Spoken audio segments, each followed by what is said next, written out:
What's going on, guys? Welcome back to another edition of the Evolution of Sports Talk Television. It's the Sports Web. I'm your host, Peter Blake, on a Monday night, as a lot of things are going on, so we're not going to spend too much time on intros. We will set the table for the show. How do we do this? Three things. You know them, you love them, you got to have them. The roommates are out there. They're wide awake, so here we go. Bring your passion, bring your excitement. Just don't bring any nonsense. On tonight's show, we will have J.C. Allen of Sports Illustrated on with us, talking about what else your Tampa Bay Buccaneers, Bucs free agency, Bucs draft, put out some mock drafts out there. So we'll definitely talk to him in a couple minutes, get his thoughts, see what he hears. Of course, the owners' meetings are going on the other coast there, I believe West Palm Beach.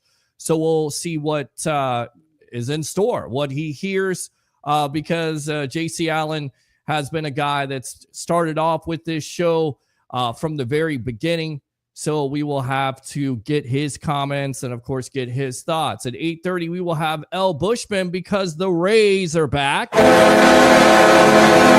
Last check, they were playing the Pittsburgh Pirates in a scoreless tie at this point. I think it was the third inning. Don't have a TV right now, so you're going to have to keep me up to date. But good job by the Rays, taking 2 out of 3. What did they say about Meatloaf? 2 out of 3 ain't bad versus the Colorado Rockies. So we will have Bushman of the Rays Rewind podcast talking about what else the Tampa Bay Rays. Yes, I shared it to Rays Life and all the other Rays sites out there. If you want to call and talk baseball, we can. Not only football on this show. And then at 9 o'clock, we will have Leo Haggerty and his friends because the Final Four is set. And oh, by the way, if you watched this show, you would have known that I got it right. And before you say, well, you know, everybody can pick number one seeds, that is the first time since 2008, the second time in NCAA history since 2008 that all 4 number one seeds are in the Final Four. Of course, the Florida Gators being locally here, lots of Gator fans out there, versus the Auburn Tigers.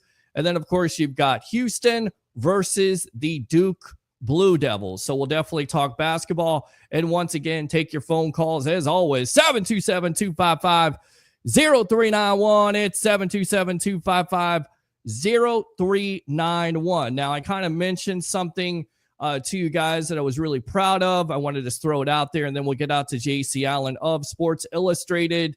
Not only have we surpassed over 200,000, I said it, 200,000 views on Facebook in 30 days. No. Because the goal has not been reached yet, and we'll continue to work towards that goal. And you know what my goal is? It's 1 million viewers on Facebook. We have hit in the last 90 days 758,000. So we're very close to that million dollar mark. $1 million mark would be nice if it were $1 million mark, but million mark of viewers on Facebook. So guys, I'm going to put it out there tomorrow on the platform. What can we do better? What would you like to see more? I can tell you this, at 9:30 on Wednesday night, we will have more hockey talk with We the Thunder and Shooter and Stash, of course, and as always, Turnbuckle talk, along with all the Bucs content you want, all the Rays content you want on the Evolution of Sports Talk Television. These are your flowers to the Tampa Bay sports fan, because I hate the fact that everybody says there's not real Tampa Bay sports fans in this market, and it's just not true. It's not. And we show this on Monday, on Wednesday nights, before and after Bucs games, and who knows, maybe we'll do some Rays stuff before and after. Without further ado, let's go out to the great J.C. Allen of Sports Illustrated. J.C., welcome to the Evolution of Sports Talk Television. I don't know if you heard my announcement, but my friends, 758,000 viewers here on Facebook.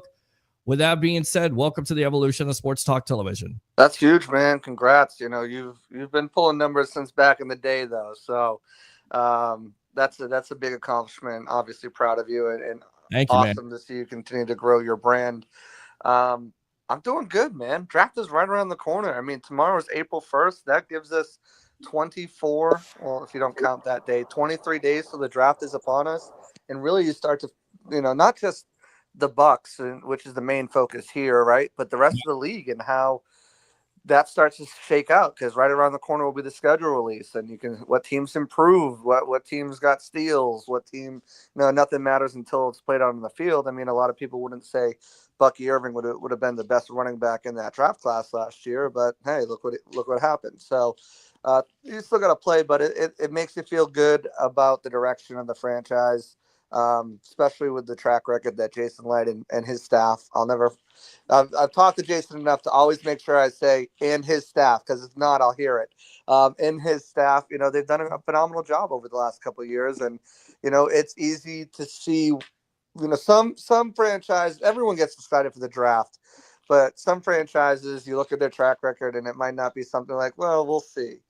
With Light, it's almost like, well, we'll see which one of these guys is going to be a stud, because it's been so frequent that him and his staff have been drafting them. So can't wait for draft. And then, before you know it, rookie mini camps, OTAs, and we're in training camp, and football's right around the corner, baby. Yeah, football's right around the corner, and I got to go out to this right here. The Green Queen herself. She's a self-admitted Philadelphia Eagles fan, but she watches the Sports Web for her Bucs content. She says, keep going with the YouTube super chat of $9.99. So, guys, the YouTube super chats are open. Facebook stars are open. Let me get your initial thoughts on free agency in general. What do you think Jason Light and his organization have done? Before you answer that question, let's go out to one of our old friends, my co-host. They're always like, where is he at? Where has he been? He's still a part of the show. He's been working hard. He's one of the hardest working men out there. Professional handicapper extraordinaire of the Sports Web. I go to him when we need numbers, when we need over and unders. Mr. Harry the Greek. Here we go. Let's go out to him. Harry the Greek, welcome to the evolution of Sports Talk Television. As always, my friend, how are you doing tonight? What's happening, Peter? JC, what's going on, brother? What's up, my man? How are we? Not bad. Man, thanks for coming on tonight. Absolutely. Yeah, your camera, there's something different about your camera, Harry. I don't know what it is. Is it showing all that stuff that I'm seeing? It is showing all that stuff that you're seeing, yes. Let me go ahead and put me in the back room. Yes, I'm so sorry. That's okay. That's all right. SOCOM. He's got SOCOM on him. It's target acquired. Proceed with the kill switch. Yeah, exactly. Engage. All right, let's talk about free agency. What are your initial thoughts on what Jason Light and his staff have done? Pretty tremendous. And of course, it starts with Chris Godwin. I mean, really, was there any doubt? Although there was some doubt out there, because there was a team, the New England Patriots, writing supposedly a blank check. Even Jason Light said there was a possibility of losing Chris Godwin, and eventually they get Chris Godwin. It was because of Mike Evans. And then, of course, I think Mike Evans, the example set by Tom Brady, the Tom Brady effect, still working on this organization. So talk about free agency. Yeah, I mean, if any of my parents was here when you asked me, I could have told you he's not going anywhere. I didn't think they were going to move on from Chris Godwin, and I certainly didn't think Chris Godwin was going to move on from them. There's just too much respect, love, and appreciation for one another within this franchise, within this city, and the fact that he just had a baby too. I mean, no one wants to pick up and reroute their whole life, and even for $20 million, I mean, it's a lot of money. But I always thought he'd be back, and he's a Tampa Bay Buck for life, and Bucs fans have been really privileged to have that with guys like Ali Marpet, guys like Levante David, guys like Mike Evans, and now Chris Godwin, and we'll see, who follows that, who's next in that trend, if it's a Vita Vea or if it's a, Tristan Wirfs down the line. And it's going to be something that the Bucs can hang their hat on, that they take care of their own guys. And Jason even said that when talking about the Hassan Reddick move, we've got a history of taking care of our own guys. And I think that was one reason why Reddick was intrigued by here too. The loyalty, the respect that, you've never had a player leave here with something bad, really bad to say, unless it was something that they inflicted on themselves. And then, blame the organization for. I think they do a great job communicating, treating everybody with respect and family in a family-like atmosphere. And I think, that's why these guys are coming back and leaving money on the table to do so. Absolutely. And that's important because it gives you the opportunity, of course, to go out there and not only re-sign a Chris Godwin, you re-sign a Ben Bredeson to keep that offensive line together. And look, I don't think there's a lot of people that anticipated Bredeson coming over from the Giants, a guy that was a former 4th-round pick from the Baltimore Ravens, come in right away and solidify that left guard spot. But it really helps out. And if you're going to keep the offensive coordinator and you're going to keep all the pieces, including your wide receivers, of course, your quarterback happy, and everything else, you got to keep your offensive line intact. Talk about Bredeson. Yeah, once you started seeing the money, because his deal was announced before noon, once you started seeing the money come out off the gate for mediocre interior offensive linemen and even some tackle guys, you're like, whew, that's a steal. And I think Bredeson, he never really found his footing, but he also bounced around a little bit, and especially that last year with the Giants. He was playing left guard, right guard, center. Never really got to settle into a position. And this Bucs O-line room is just phenomenal.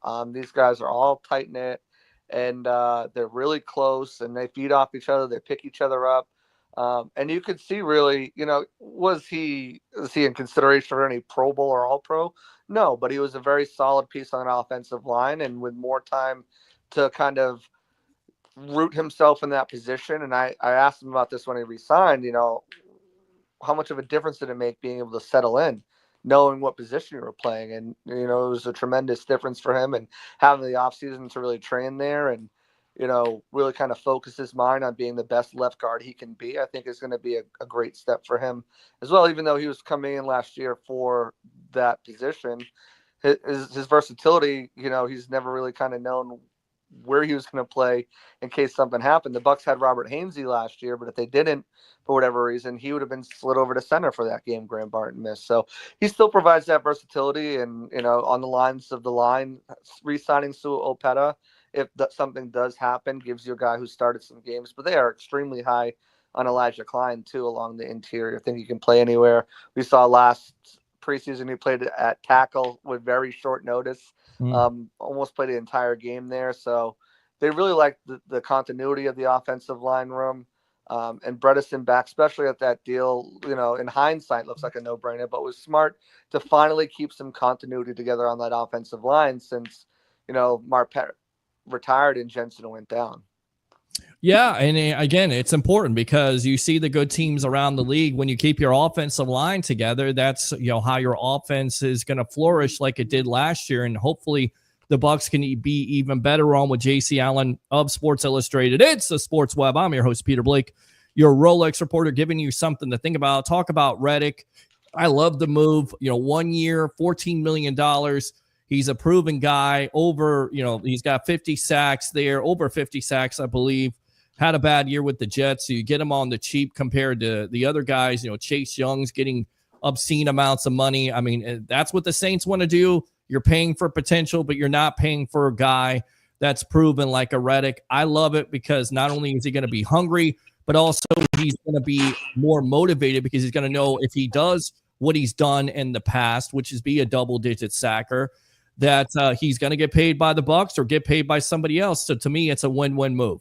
Yeah, absolutely. When you have a guy who's hungry like that and in a room that doesn't really have an established veteran leader, it's an attractive destination anyways, and that right. But throwing his relationship with a guy like Larry Foote, a guy like Todd Bowles, who knows Foote very well, was his position coach in Arizona, and when Bowles was there as well. So I think, for him to come in and provide that leadership and veteran ability, and the whole thing with the Jets last year was a wash anyways. I mean, I never understood what the Jets were doing. Here was the guy who wanted to get in a contract extension. The Eagles weren't. That's why they gave him the opportunity to look for a trade. And then the Jets are like, yeah, we'll have you, but we're not going to pay you. Yeah. At least, Judon was, Matthew Judon, who was traded by the Patriots to the Falcons. He kind of knew what the deal was. But it seemed like Reddick was under the impression he sat out and, had his, but before that, 4 straight years of plus 10 plus 10 or more sacks. Yeah. Forced fumbled artists, he gets strip sacks like you wouldn't believe. Yeah. And, as you said, worst case scenario, it's a year deal. It doesn't pan out. There's no dead money that you're holding on to. And, you can move on. Best case scenario, he returns to form. You have a heck of a season with him. Yaya Diaby's helped because he's not seeing double teams by the running backs and the tight ends chipping him. Yeah. And, you either re-sign him, which gives me question because he is he'll be 31 next year. Do they want to commit? The going rate is about $20 million. Do they want to commit that? I mean, for a 1-year deal for him, coming off his worst season ever, they still had to pay 14 with 12 of it guaranteed. Are they going to want to go to $20 million over 3 years or 2 years for a 31-year-old? I don't know. We'll kind of see that. But if they don't and he walks, they'll probably end up with a 3rd-round pick because someone will pay for it. So it's a win-win situation for them all the way around. Caller, veteran leader, you get potentially the return to form. You get someone who can help take the pressure off and mentor the young guys. And either you sign them to a deal because you want them back, or you get a 3rd-round compensatory pick the next year. Sorry about that, JC. Caller, can you turn down your volume there so we can hear what you're saying there? All right, I'm not dealing with that. Guys, if you call the show, please turn down your smartphone or whatever. I mean, geez, I can hear the background there. I appreciate the calls. The calls are open. The phone line is open if you have a question for JC Allen, who's very knowledgeable on what the Bucs are going to do or what they've done in free agency. Do you think they're done at this point? Bryce Hall, they re-sign him. He gets hurt last year early, so you didn't really get a chance to see what he had. You've got Anthony Nelson, re-signed Gaines there. I mean, overall, defensively, a lot of people wanted them to go after a corner, but, according to Jason Light today, this is what he had to say at the NFL owners meetings there in Palm Beach. I guess it's West Palm Beach. So Jamel, he's had some injuries the last couple of years.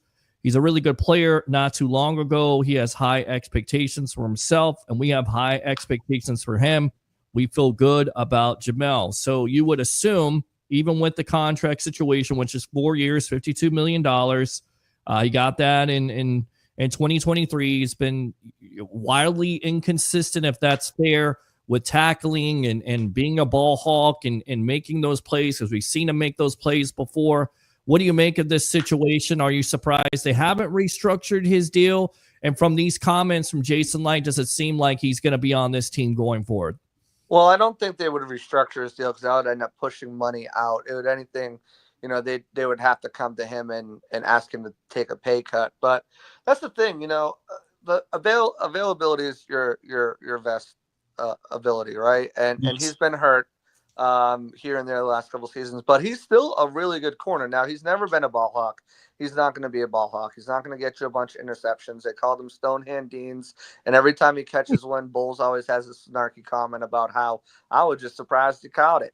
So like, it's exciting if you get an interception in that secondary, which had 7 interceptions? Last year. It could not catch you cold. And Dean actually had an interception. He did. It's just Herbert. So he did. But I think when you look at the situation, the cornerback market, people are getting crazy money. They're getting more money for being an older, more injury prone and less productive cornerback. I think a lot of people look at Jamel Dean and see the lack of interceptions because everyone looks at the stat sheets and the box scores, see the lack of interceptions, and they see that he's been banged up a couple times. And a lot of people wanted Asante Samuel, who, maybe he has more interceptions, but has been injured way more often than Jamel Dean. But what they don't understand is Jamel Dean's one of the best press man coverage cornerbacks in the league. He is one of the best run defenders in the league. I know he injured his shoulder tackling, coming up on a run play, but he's not afraid to get down and dirty and tackle. He's got speed to keep up with the burners. He's got good technique. He's a really good cornerback. In fact, coming off of the year that when he signed his contract, or the year before he signed his contract extension, he was the best press man coverage cornerback in the league, and that carried on for like 3 years. So the Bucs haven't been able to play that because they haven't been able to get home for 4, so it's been a lot more zone coverage because, they can't put their corners on an island like that because there's not enough pressure getting back to the quarterback. And if you leave, you're talking about premier athletes, they're going to get open eventually. Yeah. So I think he's a good cornerback. I think they still address the position. I don't necessarily know if it's a need day one or even day two for them. I think day 3, 4th round, 5th round, there's a lot of good cornerbacks there. I wouldn't be surprised if they took one day 1, day 2, or day 3. If Will Johnson is there, or they feel strongly about, Siobhan Ravel from East Carolina, or, Benjamin Morrison, Trey Amos. There's a litany of cornerbacks that they could select in the 1st, 2nd, 3rd rounds who I think would be great fits. And I've mocked a bunch of them to them, and I'm going to continue to do so, because I think it is a need that they need to have secure. But I think they went out and they added to the depth of the team in a good way, so that they're not pigeonholed into saying, all right, we got to come out of day 1 or day 2 with a cornerback. They can wait now, or maybe they can say, hey, maybe we'll focus on, a slot competition for Izzian, rather than focus on outside competition. I still think, or they look at both. This is a good cornerback group for what they're looking for as far as what they value in traits in cornerback: size, speed, agility, length, and what they look for in nickel corners. So just 2 drafts ago, the year they got in Izzy, and it was a terrible draft for nickels. There's a lot of guys who can play inside, outside, have that versatility, and a lot of safeties that can step into that big role too, kind of like Tyke Smith does, and what he can do. So they've got a lot of options there, and they don't need a starter, and I think that's kind of what he was saying. Hey, we don't need someone to come in and start. We've got Dean, but it's a position that's pretty deep in the draft, all the way through the draft, is what he said. So I'm sure they come away with a corner or 2 at least through this draft. Yeah, and I don't know if it's going to be in the 1st round. I think it may be in the 2nd or 3rd round, a la what they've done in the past with Jason Light, with Carlton Davis and Jamel Dean, and now Tyke Smith being in that mix, and of course Jordan Whitehead being a later pick. So I don't know if they do that. Of course, Light had Vernon Hargraves. That didn't necessarily work out too well at all. With that being said, much has been made about their linebacking situation. Levante David comes back. First and foremost, surprised by that move. 112 tackles away from eclipsing Derek Brooks, which is amazing for a career. And Brooks is considered, the greatest Tampa Bay linebacker of all time. Do you believe that David would be 1B at that point? And are you surprised that he did come back? And let's say he doesn't hit the record this year. Do you think there's a possibility he could come back the next year? Of course, if he's playing at a high level. So David is truly year to year, and what he does is beyond my guesswork, because I truly don't know. I don't have an idea. I don't have a sense of the idea. I do stay in contact and with representation, and every time was still no decision yet. Still, until I checked in the day of the Bucs cruise, and I had no service on the cruise, and I got the news that he was coming back before anybody else broke it on X. But didn't have cell service to get the message until later that night. So, but no, I'm not surprised. He played at a high level. He continues to play at a high level. I think he's going to continue to play at a high level. We saw some drop off in coverage, but they used him in other ways, in the blitz packages and stuff like that, to utilize his other strengths that we haven't seen in quite a while. I don't think, because I had Devin White as that guy to blitz a lot. So they got Servassier Dennis, who I know they are extremely high on. Mm-hmm. Jason even talked about it a little bit today at the owners meeting, but he had a surgery to repair an issue that was going on with his shoulder since his college playing days, why he missed some time last season, the rest of the season, but the season before he missed some time as well. They think it's completely healed and going to go away. And again, this is a guy who Bucs fans were clamoring for about his coverage coming out of the draft. The biggest question mark was his coverage. He was known as the guy who was more of like a blitzer and good run stopper and stuff like that. He had 7 sacks his senior year with Claudia Cansey over there in Pittsburgh. So, and then they raised the floor with a guy like Anthony Walker, I think, guy who's 80 something starts in the league, good coverage linebacker, sound linebacker, very intelligent, and he's got a relationship with Levante, which doesn't hurt too. But another position, I think, they could go as early as round 1, pick 19 with a Jalen Walker, Jahad Campbell, or wait until the 4th round with a guy like Barrett Carter, or maybe the 5th round with a Kobe King or some Teddy Buchanan, something like that. It's really going to be interesting the way they attack the linebacker position because I think they feel like they have a starter there already next to Levante and Savasi Dennis. Mm-hmm. But Levante is truly year to year. And do you want to have a plan ready if Levante doesn't come back next year?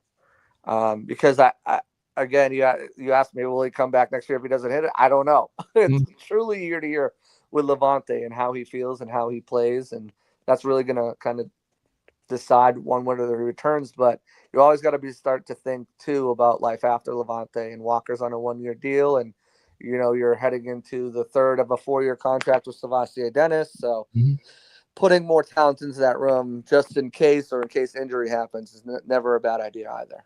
Campbell at 19, a lot of Bucs fans love that, although, he's dealing with a torn labrum, will not be ready most likely until October. Could you see the Bucs making that move simply because of what we just talked about? You think about it, though, Savasi Dennis already has shoulder problems, so do you want another linebacker with shoulder problems, or do you want to go with edge? I asked Rock Riley of this the other night. He believes they go with edge. I think they go with edge. Where do you say they go at 19? Do they go with Campbell if he's on the board because his stock drops? Do you think his stock drops at 19? Or do you go with edge and add more there with, possibly the kid from Marshall, the kid from Boston College? Where do you go if you're Jason Light? Jason? I definitely don't think they go with a kid from Marshall. Character concerns. I don't know if he'd be on their board. So I definitely think he's more someone that they're not going to look like. Him and James Pierce Jr. I don't think will be people they consider. I think, really Christopher Cole, our good friend, nailed it on the head there. Donovan Ezaraku, the pass rusher from BC. Yeah. Malachi Starks, the safety / nickel / outside corner, which I've heard the Bucs think he can play a little outside corner, push comes to shove as well, from Georgia. And then Jahad Campbell, the linebacker, as well from Alabama. So I think those are the biggest 3 names that have been mocked and connected with the Bucs because they're Buccaneers type players. They're from schools, with Georgia and Alabama that they're very familiar with. They took 2 of them last year. Ezaraku's just he's just a workhorse type of player. I would throw, in the weird case, Will Johnson falls to them, the cornerback from Michigan. I think they would sprint that card up. Jahdae Barron from Texas is another guy. He can kind of do it all, nickel safety, a little bit of outside corner. You really don't want Go ahead, Jason. wild cards. Mm-hmm. If somehow Tyler Warren falls there, I think Tyler Warren would be – I think they would sprint that card up. And I know they have Kate Otten, but I think they would take Tyler Warren. I think we're starting to get to the point where he doesn't escape the top 10. Another guy who there's mixed feelings on out there, Tet McMillan, the wide receiver from Arizona. I think that'd be another one that they look at. If all those guys are gone, though, I definitely see them trading back, 4 or 5 spots, pick up an extra third, maybe a fourth. Jason likes to move the board, use the 4th to move up in round 2 and get a 6th to fill in that draft hole. There's things that they could do, but I think generally who I'm kind of leaning towards is the Ezaraku, Malachi Starks, Jahad Campbell there. Mm-hmm. But Jason Light did say something interesting today at the owners' meeting. Someone brought up the defensive line class because it's a very good defensive line class, very deep. You can get guys probably in round 5 that in normal years would be like 3rd-round picks. Just because we've had such shallow classes at defensive line for the past couple of years. I mean, it's something that you go back 2 years ago, Jason's talking about how defensive line is down and they're asking him why and stuff like that. He thought so. Check it out if you want. But he mentioned that, defensive line, and he akined it to the Tampa Bay Lightning. So pulling those 2 worlds together, talking about, we've seen how it's happened. I'm trying to find the direct quote. On the depth of the defensive tackle position and this draft having some good prospects we've seen good teams recently that play in waves. Philadelphia Eagles, obviously, in the Super Bowl are one of them. You want to keep the guys fresh. It's like watching what John Cooper does with the Lightning. It can be to your advantage to have as many good defensive linemen as possible. So there are some defensive linemen in that 1st round area, or maybe a trade back. A guy like Darius Alexander could be one of the guys. Kenneth Grant is another one. There are a few different guys there. Walter Nolan's got some character concerns, but I think is a tremendous player. Might push him down the board a little bit. I would not be shocked and totally surprised if they went defensive line first round, especially if they move back a few spots to do so. Yeah, they could certainly do that. And again, with stock falling and guys trying to trade up for quarterbacks, and you just never know who's going to fall into your lap. Maybe Campbell's there at 19, or maybe you just move back a couple of spots. My newest co-host here on the show, Louie, who's also from Massachusetts. You got JC Allen from Massachusetts, who worked out pretty well for the Sports Web, and you got Louie on Wednesday nights from the Frozen Pirate podcast from Massachusetts, and he believes that Jason Light can move back, and Campbell is there still, and you can pick up an additional pick. We'll see what happens. JC, thanks a lot for the time. Go ahead and promote yourself, because we got your counterpart here, Mr. L. Bushman of the Rays Rewind podcast of the Sick Podcast Network. So go ahead and promote yourself, JC. It's just a sick podcast type of night here on the Sports Web. It is. You can find me right there at the Sick Podcast Network on the Pirate Parlay podcast. We have an amazing lineup coming for you this month of April as we head into full steam into draft coverage. We've got Trevor Sikkema, John Ledyard, Michael Pless of Real Bucs Talk, Ian Cummings of Pro Football Network, John Vogel, formerly of the Sick Podcast Network, Dane Brugler of The Athletic to break down the beast, Ryan Fowler out of the Draft Network, Lane Zierlein with NFL Network. Lance Zierlein. He's going to be coming on. Josh Capel of Pewter Report, and other guests as well, breaking down everything draft, everything Bucs related. It's going to be a great month of podcast. Check that out. And a great month of writing. My positional breakdown piece is going to start on the 9th. We're going to cover the 9th. We're going to cover every position: quarterback, running back, down the line. Bucs fits, my best Bucs fits for them. In rounds 1 and 2, 3 and 4, and 5 and 7. I nailed 4 of them, I think, last year. So it's going to be more Bucs specific. I'm not going to break down Shedeur Sanders or Cam Ward, but guys who I think the Bucs could maybe take around on day 3 if they wanted another developmental backup quarterback. P.S. I don't think they do, but I'll profile some guys just in case. You start getting the 6th round, 7th round, and some of these guys are available, you might have to take them. But and then I'll have mock drafts. My next mock draft will be out tomorrow, and I'll have mock drafts coming out every week up until the draft, and my final one will be on the day of the draft. So JC Allen NFL on Twitter. Find me there. I'll have all my content and more. All right. Good stuff, JC Allen. Appreciate the time here on the Sports Web, my friend. All right. Keep on killing it. Thank you. Appreciate you, Peter. Yeah, appreciate you. All right. Let's see here. I want to get out to these comments. I got you, L. Bushman. Let me read this really quick. Everyone, Shadow is here. Appreciate that. Yeah. Christopher Cole says, hey, Peter and everyone, what's going on, my friend? How you doing? Woo! Let's go out to the Marine himself. Hey, Peter, again from Qatar, tuning in. Appreciate that. Ooh, yeah. Thank you for your service. As always, let's go out to Mr. Kosomitis. I believe I'm pronouncing that correctly. I wish some people paid more attention to the financial problems that they do with draft. I know people who spend more time on their fantasy football team than actual work. This takes you away from the Bills. We don't want to talk about Bills. We're not all, financially have consultants and all that other stuff. So I'm trying to talk sports here. Evening, Peter and crew. Happy Monday. We're about a month from the draft. Question: with all the moves, do you think the Bucs would take the best player available at 19 or find a position of need, depending on who's on the board? Of course, everybody's saying best player available, but if there's an edge rusher there with a 1-year contract with Hassan Reddick, I definitely think they would run to the podium, especially with the kid from Boston College on the board. I think Louis says, I think the Tampa Bay Buccaneers this season will definitely improve on defense, especially with interceptions. Richard Taroka, good evening, everyone. Good evening to you. Ooh, yeah. Let's go out to the tribal troll right there. Acknowledge me. Hey, Peter in chat. Richard again. A lot of YouTube mock drafts. None Bucs believe cornerback is not that warranted because they think Dean and Zion, not realizing Dean has missed significant games due to injury and doesn't turn the ball over or get those interceptions more than anything else. Absolutely good stuff there. Agent of the show, former or future agent of the show, my beautiful mother, watching the best sports talk show in the Tampa Bay area, the Sports Web, Amped Up Sports. Hey there, JC, liking the Tampa Bay Rays in Tampa. It's about time, getting ready to talk Tampa Bay Rays baseball. Christopher O'Reilly, good evening, gentlemen. Happy birthday to you. my friend. And Jim says, I'd be surprised if the Bucs don't end up with Donovan Iruzuku. I believe that's how you pronounce his name. Hopefully I didn't fail my broadcasting degree at the great Connecticut School of Broadcasting. And hey, Peter, can I call in? Yes, you can, to talk Rays. But before we get to that, let's get to our other co-host here. Here we go. Let's go out to Mr. L. Bushman of the Rays Rewind podcast. And of course, baseball is back, my friend. It's in Tampa.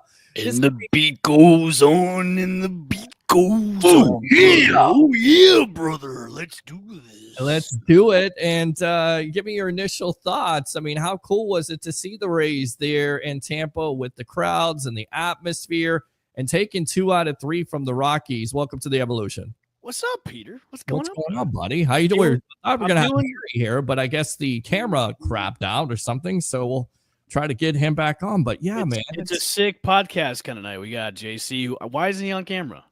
He's got to show his lovely face. Why isn't he on camera? I have no idea. He said, I'm not going to be on camera. And I said, okay, I'll just, get all the information. You don't need to be on camera. Sometimes it happens that way. You just got to run with it. And that's it, man. It's a sick kind of night. Sick podcast night. Yeah. Love it. It was good, man. I went yesterday with my son, first game of the season for me. I tell you what, man, going into Steinbrenner Field, I've never been there before, not even for a spring training game. And walking in there, I mean, it's a cool atmosphere. It's obviously, it's a smaller stadium, but it was just cool. It was like a really cool atmosphere. I think it brings that feeling that you are at a minor league stadium. So really everything is really intimate, and you're kind of on top of the players too. They can hear you when you're cheering and being loud and obnoxious, which it was, I heard a couple sell the team chants over the weekend on Friday and Saturday over the TV broadcast, and a couple of them on Sunday too as well. But what was really cool about it is, man, it's fun. Like, it's a fun place to be. It's weird, man. I know it's only the start of the season and we're only just 4 games in. But the atmosphere being there and watching the Rays play and play, they play pretty well. I mean, all aside from the Saturday game where, look, you have 12 hits, you should be able to score maybe 1 or 2 runs. Yeah. But over the weekend, they look good. They're playing small ball. Look, I know we lost McClanahan. We don't know when he's going to be back, but Pepio, Bradley, and Luttrell, I mean, they all did great. They all quality starts for the 1, 2, 3, and even Rasmussen's doing great tonight too. They're up 4-0 right now. I think headed into the bottom of the 6th over the Pirates. So, hopefully this will be their win for the Rays, and they'll be 3-1. So it's to start off the series against the Pirates, because I think Paul Skeens is coming into town either tomorrow or Wednesday. So Wednesday at 1:00. Of course, I can't make that game because I got to work. But who knows? Maybe again, I kind of tease about this. I'm not trying to tank, but you want to see the best young pitcher in the league. Sometimes you got to make some sacrifices. I'm just kidding, guys. Just kidding. Honestly, Pete, I think it's going to be a sold out game because everybody's going to want to come see Skeens. Yes. I mean, that's just the name of the game. Well, listen, we got calls because they want to talk to you about the Tampa Bay Rays. Of course, let's do it. 4-0. Let's go out to Mr. Eric Moreno, I believe. Is this Eric? Yes, sir. All right, man. Welcome to the Evolution. How do we start off that show, man? How do we do this? Bring the passion. Bring the excitement. Just don't bring any nonsense. Exactly. That's how you do it. That's how you come strong to the mic here on the Evolution. Yes, sir. All right. By the way, thank you for the 758,000, you being one of the great viewers, one of the web heads of the show, and all the stuff that you've gone through in your personal life to call into this show and to continue to support what we do here on the Sports Web. I really appreciate you, boss. I really do. Yeah, go Rays, go Bucks. Hopefully, if the Rays can just, be average on offense, they're pitching, assuming they stay healthy. Hopefully McClanahan, is back maybe in a couple weeks. Maybe, I don't know if he's going to be back for the Yankee series, but maybe that's pushing a little bit. But, let's ask Al Bushman. I mean, what did you think of that McClanahan? There was talk of, could have been an elbow, could have been a UCL. A lot of people up in arms, not again, but it was only a triceps, but still a little bit of fear there. Pitched well in spring training. Going to be your number 1 ace. I thought Pepio pitched well. on Friday, just didn't get the run support. So what do you make of this McClanahan situation? You don't think they rush him back? I mean, no, I don't think they should rush him back, and I don't think they should rush him back, even if the Yankee series has come up. You want your ace to be as healthy as possible, especially for the later months of the season, especially going in the summer and then the second half after the All-Star break. You want him as healthy as possible. So, look, having him come back for the Yankee series, yeah, it'd be great for him, having him go up against the Bronx Bombers, who found a way to start hitting bombs with the torpedo bats. But I just think, especially for him coming back from the TJ, and obviously with this injury, it's just a pinched nerve in the tricep.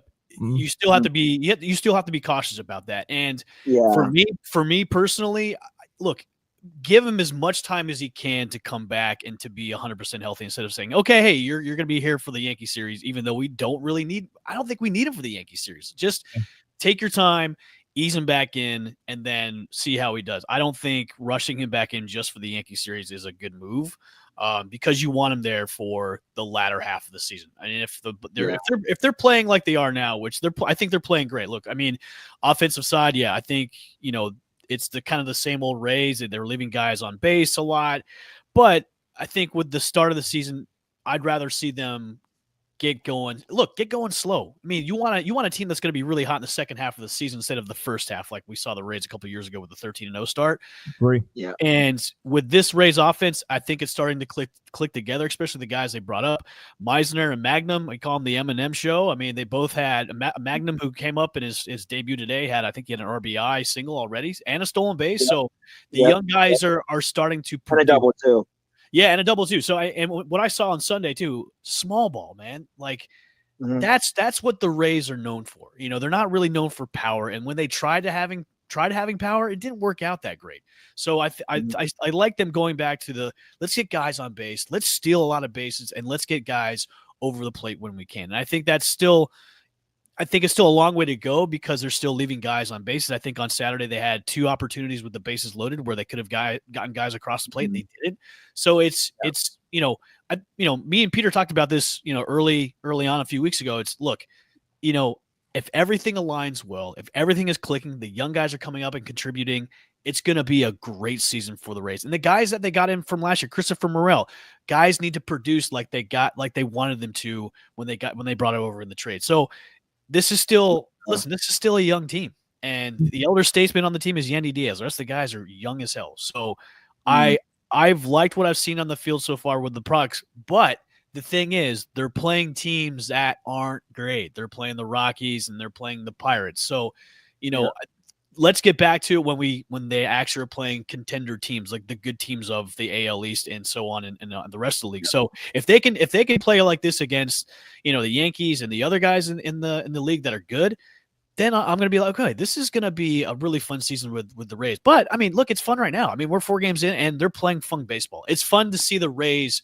play again. And when I went to the games last year, it was just kind of a team that didn't have an identity. They were really slow in the base pass, lots of errors all over the place, and the offense wasn't producing. This team it's like a breath of fresh air. And I think, look, I don't want to mention the name of names, but I think the stench of who shall not be named is kind of worn off in this team. And now they're playing fun baseball. It's fun to be back in that clubhouse again. That's what I've seen so far with the Rays.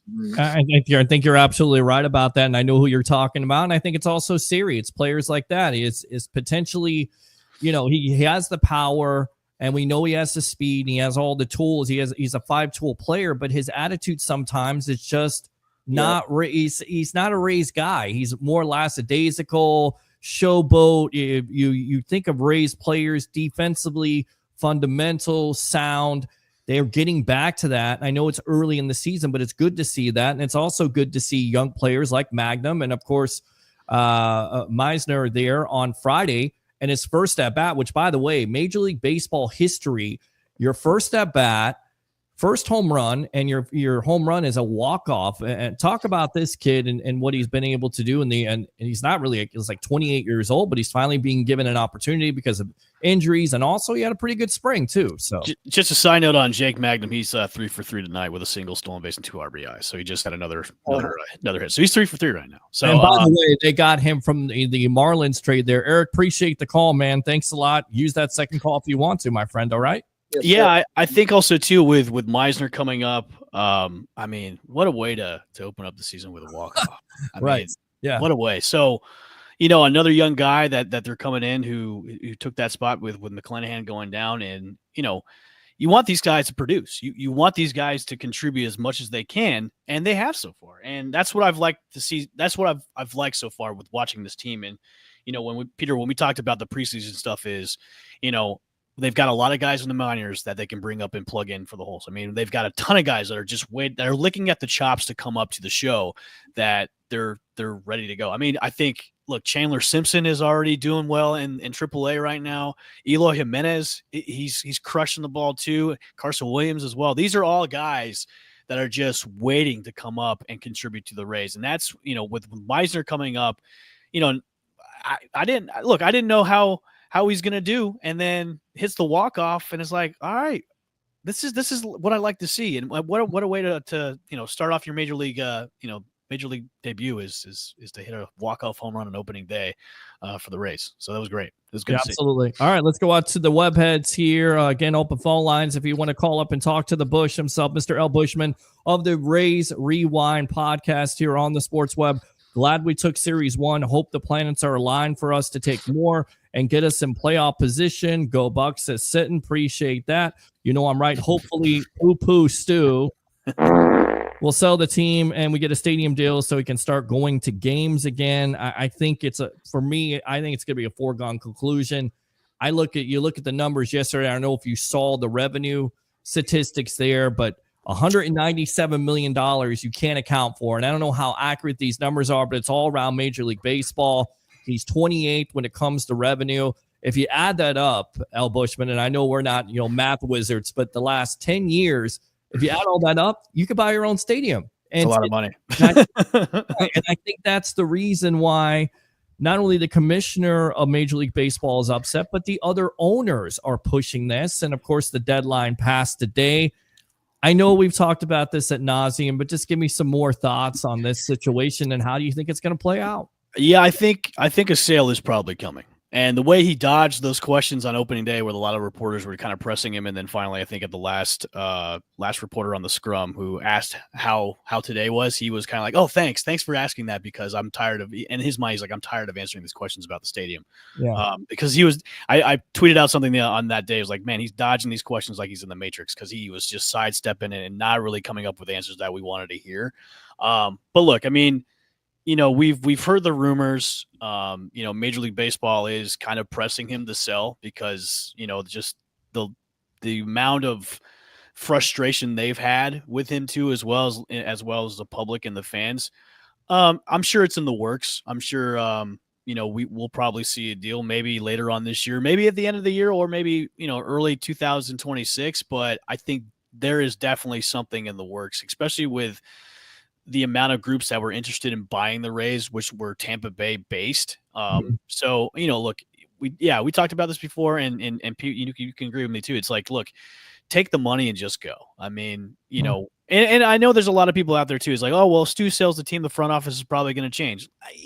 Those are all hypotheticals. There's a lot of hypotheticals here about what's going to happen if he sells the team. So, it's a lot of what ifs. It's a lot of hypotheticals too. So, one can wait to see what happens, but I think now what we should do is just go to the games, support the team, and sell out the games too at Steinbrenner Field. I think there was 3 straight sellouts in a row over the weekend, and usually what happens at the Trop is they sell on opening day, and then the next 2 days it's well below 50% when it comes to the attendance. So I think people in Tampa are hungry for baseball and seeing that.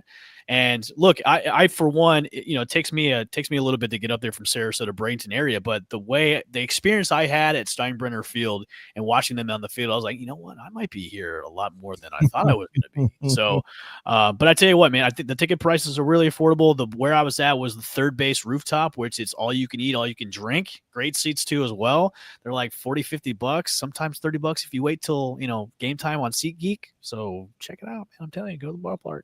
Listen, we all need to get together on the Sports Web Day. Hey, meet up. Just let me know, man. I'm more than happy to come up there. So I'm right down the street from it. There you go. We'll go. Hey, look, I didn't know what Riveters was on Dale Mabry, and I was like, oh wait, it's right next to 2001. How great of a spot! You're gonna put a sports bar right next to a strip club. Okay.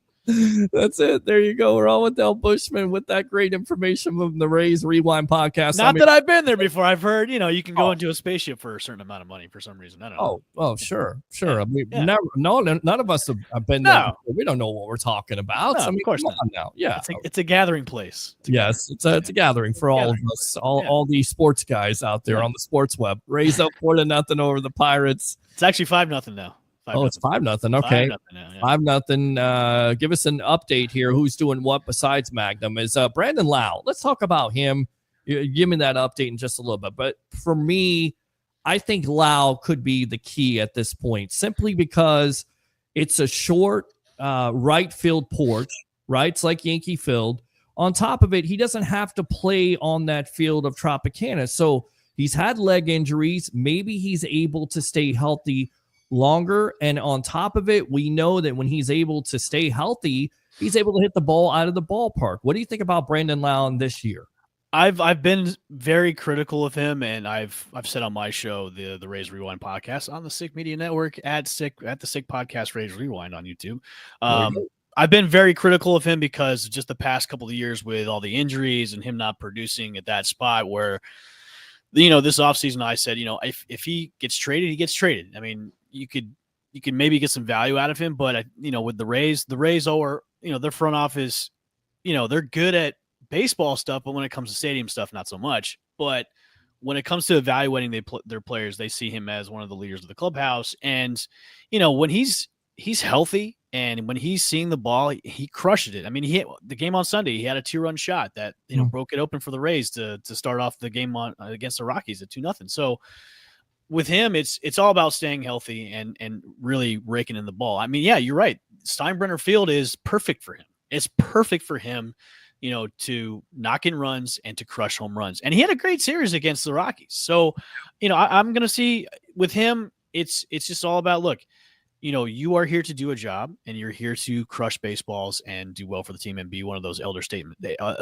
on the team too as well. So have I been critical in the past? Yes. But maybe that will change this year with him being fully healthy and him, hitting the ball pretty well so far. So we'll see. We'll see down the road.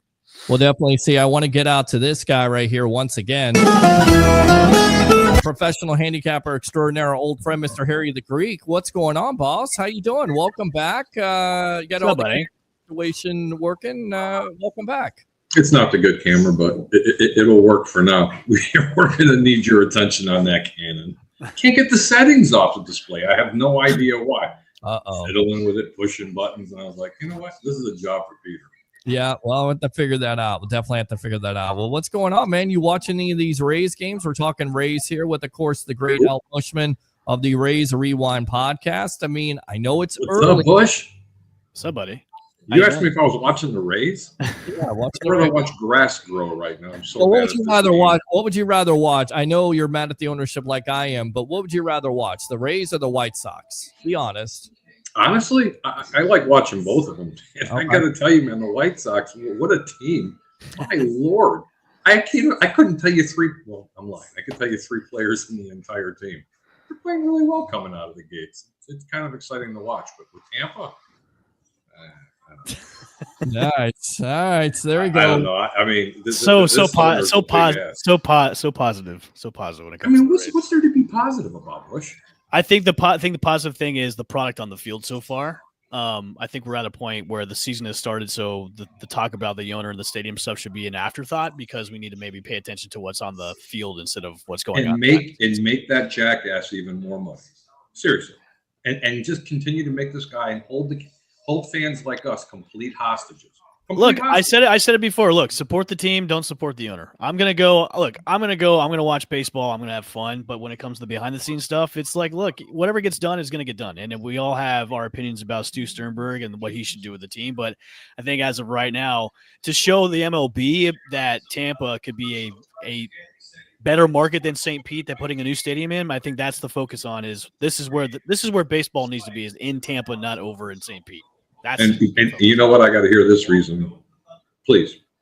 Well, that was my Indulge reason. me. That's what I just said. The reason is it should be in Tampa because there's a bigger draw than it is in St. Pete.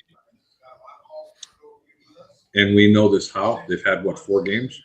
Yeah, 3 sellouts in a row over the weekend. And you understand it's the new shiny toy that's in the house, right? If It's a new the first shiny toy is going to get us to where we need to be, then I'm all for that. And if it's the shiny toy that we're borrowing for a year from the Yankees, look, if they can get away with torpedo bats, we can get away with using their stadium for a year to get us over in Tampa. Well, first off, everybody's entitled to have those bats. I don't know if anybody knew that or not. And now everybody and their kids and everybody else is, going to have these. Look, I've got nothing against it. I'm all for it. If it makes more home runs go out, that's fine because that's what everybody. Aaron Judge can swing a toothbrush. That's what everybody wants to see is home runs. Either that or bring steroids back into baseball. So, yikes. Let's get back into this thing about where you think that Tampa is going to be better, and it very well may be. Okay. But no one's really going to be able to determine that unless they play a complete season, maybe even 2 over there. It's just like anything else. It's new, it's shiny, and everybody wants to go ahead and try it. Sell out. I'm not going to get excited about selling out 11,000 fans. Well, that's all they can sell out at this That's all point. you can sell out. Right. I mean, I think. So you think you had a 30,000 seat stadium that this team would sell out in Tampa because they're 15 miles in? I think if you have a stadium, and I've been to a few of these stadium panels at Tropicana Field a few years ago, and the consensus was if you have a stadium that the capacity is 25,000, maybe pushing it to 30, you're going to have an average.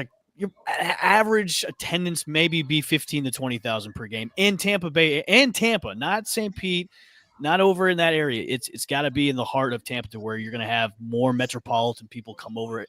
Look, it's right off of Dale Mabry. That's one of the busiest streets in Tampa right now, and you're in the heart of everything. And like we said before, it's year-round strip clubs all day, so you're going to have traffic from all sides of the Dale Mabry coming into it. But I think looking at it this way is, you don't have to be a 40,000 seat stadium. You don't have to be that big. You don't have to, especially in a small market like Tampa. You can have small. Yeah, small. I was waiting for someone to take the bait. Where are you from originally, Bush? I'm from here, man. Born and raised. You ever been to Chicago? Cleveland, New York? I haven't been to Cleveland. I've been to Chicago. I've been to Boston. I've been to all those bigger areas. Look, they have big stadiums because these are big cities. Time out. What I'm trying to say is when you talk about smaller market, 20 years ago, this was a small market. This is a major player in all sports, whether it's NHL, NFL, or MLB. The fan base is huge down here. Now, albeit it may not be huge for just the home teams because there's so many people that have moved out. But you know what? That was the excuse back in the 70s. It was the excuse with the Buccaneers back in the 80s and the 90s. And everything started to shift a little bit right when they started winning. You remember that, Peter? Yeah, no, absolutely. Okay. But the point I'm trying to make is this. Yeah. Anybody see the traffic?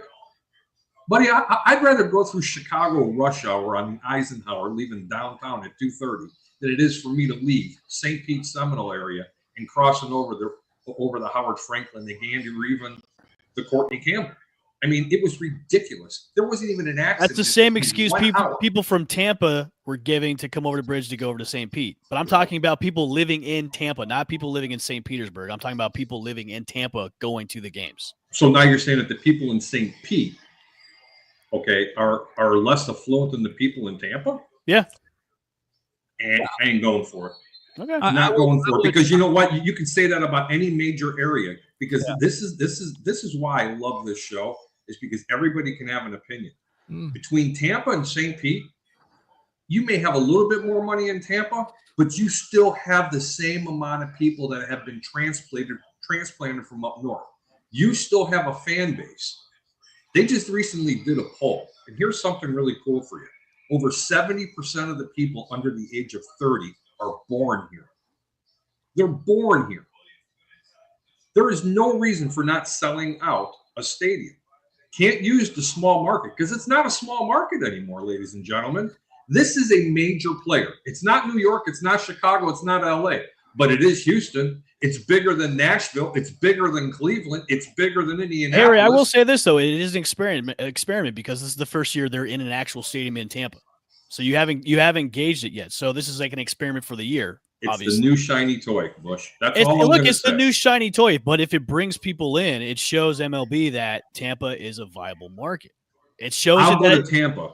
I will go to Tampa to go see a game, as well as me going to St. Pete to go see a game. But I'm really tired of people actually throwing that narrative around. It's because there's more money in Tampa. I call bullshit. I'm sorry. Money. It's just reality. There's people. What's the capacity of Amalie Arena? You know what? That's a good question. What 20,000? Yeah, it's about 19. Okay, 19. So the Lightning sell out pretty much all their games. Mm-hmm. So if you had the Lightning over in St. Peter, they still going to do those same numbers? You know, that is a very fair comparison, but yet it's not a fair comparison, and I'll explain why. How is it not a fair comparison, though? Because of all the transplants from up north. A hockey fan is a hockey fan. Brother, let me tell you, man, there are people that wish to have hockey, especially the Canadians that moved down here to Florida, or the people from New York or Boston or wherever. I mean, you develop to become a hockey fan, especially the people that came from up north and down here who've had children. You know, and all of a sudden they adopt Tampa. I think Harry's it helps that they secretly work for Stu Sternberg. I think that's what's happening right now. No, say Harry did hate. Listen, Harry does not like Stu Sternberg. I'm at a all. Sternberg fan, and sell the team. I don't care if they move this team to Brandon. Yeah, okay? I'm still going to go see the game. If you're a fan, you're going to drive. I did on Sunday, and I'll probably do it a lot more over the next few months. Do you live in Tampa? No, I live in Bradenton. Ah, so it's actually not that bad for you either, then. No, it's a straight shot for me. But to me, you know, obviously it's a longer hike to go from my house to Tampa instead of my house to St. Pete. But the experience I had at the game on Sunday is going to make me want to go more now.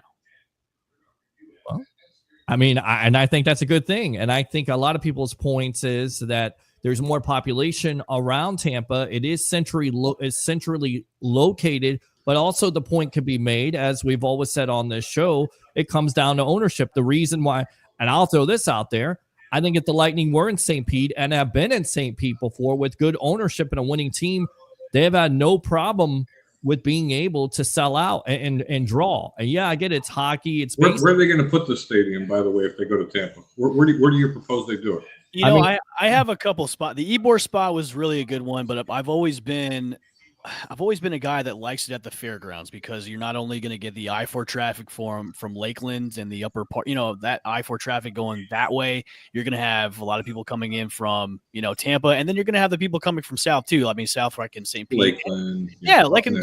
So if you have that on the corridor where over in the fairgrounds is at, and plus you're right next to the Hard Rock, and have the Hard Rock as a sponsor for that stadium, the amount of revenue that'll come in there too is. Let's give the Seminoles a little bit more money. They're only worth $2.5 trillion. That's fine with me. They can shell out some money for a brand new shiny new toy, as you say, Harry. Yeah. So. And again, let's just go ahead and keep lining the asshole's pocket and Stu Sternberg. I hope you're listening. Well, he really is. What a jackass, this guy. You know what? And it still goes to it. I'm going to leave the player nameless, and everybody in this panel know who it is. Shame on you. A year and a half ago, you cut a guy and you DFA'd him, and you were too damn cheap to do it because you spent $50,000 measly dollars on some bobbleheads. And the day after you gave out the bobbleheads, you DFA'd them when you had full intentions on DFAing them 2 weeks prior. Let me tell you something, man. People that trip over pennies to pick up dollars, it's ridiculous. Absolutely ridiculous. He is a disgrace to Major League Baseball. Great team. Love him. But that man is a disgrace. Well, and we talked about the numbers, you know, $197 million that nobody knows where it's going besides in Stu's pocket. But I think the point is to not let him win. He's going to win anywhere it goes because he's the owner. But I hope that fans will show up for this team because I think this team is talented if they can stay healthy. Let me go ahead and finish out with this here, Bushman and Gary the Greek. No, it's okay. No, you're passionate about it. We're all passionate about this. In this situation, we want to see this team succeed without this ownership. We got Leo coming on with Coach John Lynch. They're talking about NCAA action. The Final Four is set. Hopefully, you guys listen to the show because I gave it away. All the 4 number ones were going to be in the Final Four, and guess what? Only you picked this. Second time in NCAA history since 2008. They are there. Bush, Josh Lowe. What do we make of this situation? Once again, he's hurt. It looks like he could be out until May. Missed lots of games last year. If he's had these lingering issues, he's highly talented, but is there a point where eventually do you think the Rays may just cut their losses, get what they can get from him, and move on? I mean, what do you think of the Josh Lowe's situation. Yeah, definitely a frustrating situation with him. And I think the injury that he had is the same spot he had last year too as well. And from what he said, I think over the weekend, it's worse than the first one. So that's not encouraging either. So, yeah, I think with him, you're not going to see him for probably a couple months, especially with an oblique strain. So, like I said before, you've got a lot of guys that are just waiting in the minors just to come up and contribute for the team too as well. When it comes to Josh, it's frustrating too, and it's one of those players is, how long does he have left with the Rays, because the Rays are not known to keep players that are just injury prone. And if this guy's going to keep getting injured, it's kind of like, okay, we might have to cut our losses and move away from him. And it's a sad situation. So hopefully he comes back healthy and, be the big bat that we've seen him be. But it's definitely a frustrating thing with Josh. Definitely is a frustrating thing here. And I think a player that you would be very familiar with who's on this Rays team now, Eloy Jimenez, same potential, can hit for power, has all the tools now with the Rays, but never could put it together, Harry, because he couldn't stay healthy with the White Sox. Let me tell you something. One of the better hitters in baseball when this kid is healthy. What an acquisition. I'm telling you that right now. But I'm laughing my ass off because you're starting the season in the minors. You know what? Maybe take a few gold chains off, and you might be able to swing the bat without hurting your hamstring. Okay?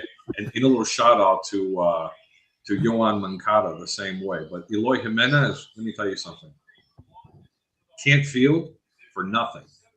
I mean, absolutely nothing. Boy, can he swing a bat. You get him healthy, and he will hit you 30 to 40 home runs with absolutely zero issues and give you $120 in release. Love it. Good stuff. I mean, maybe he comes to fruition, if you will, El Bushman, because Curtis Mead.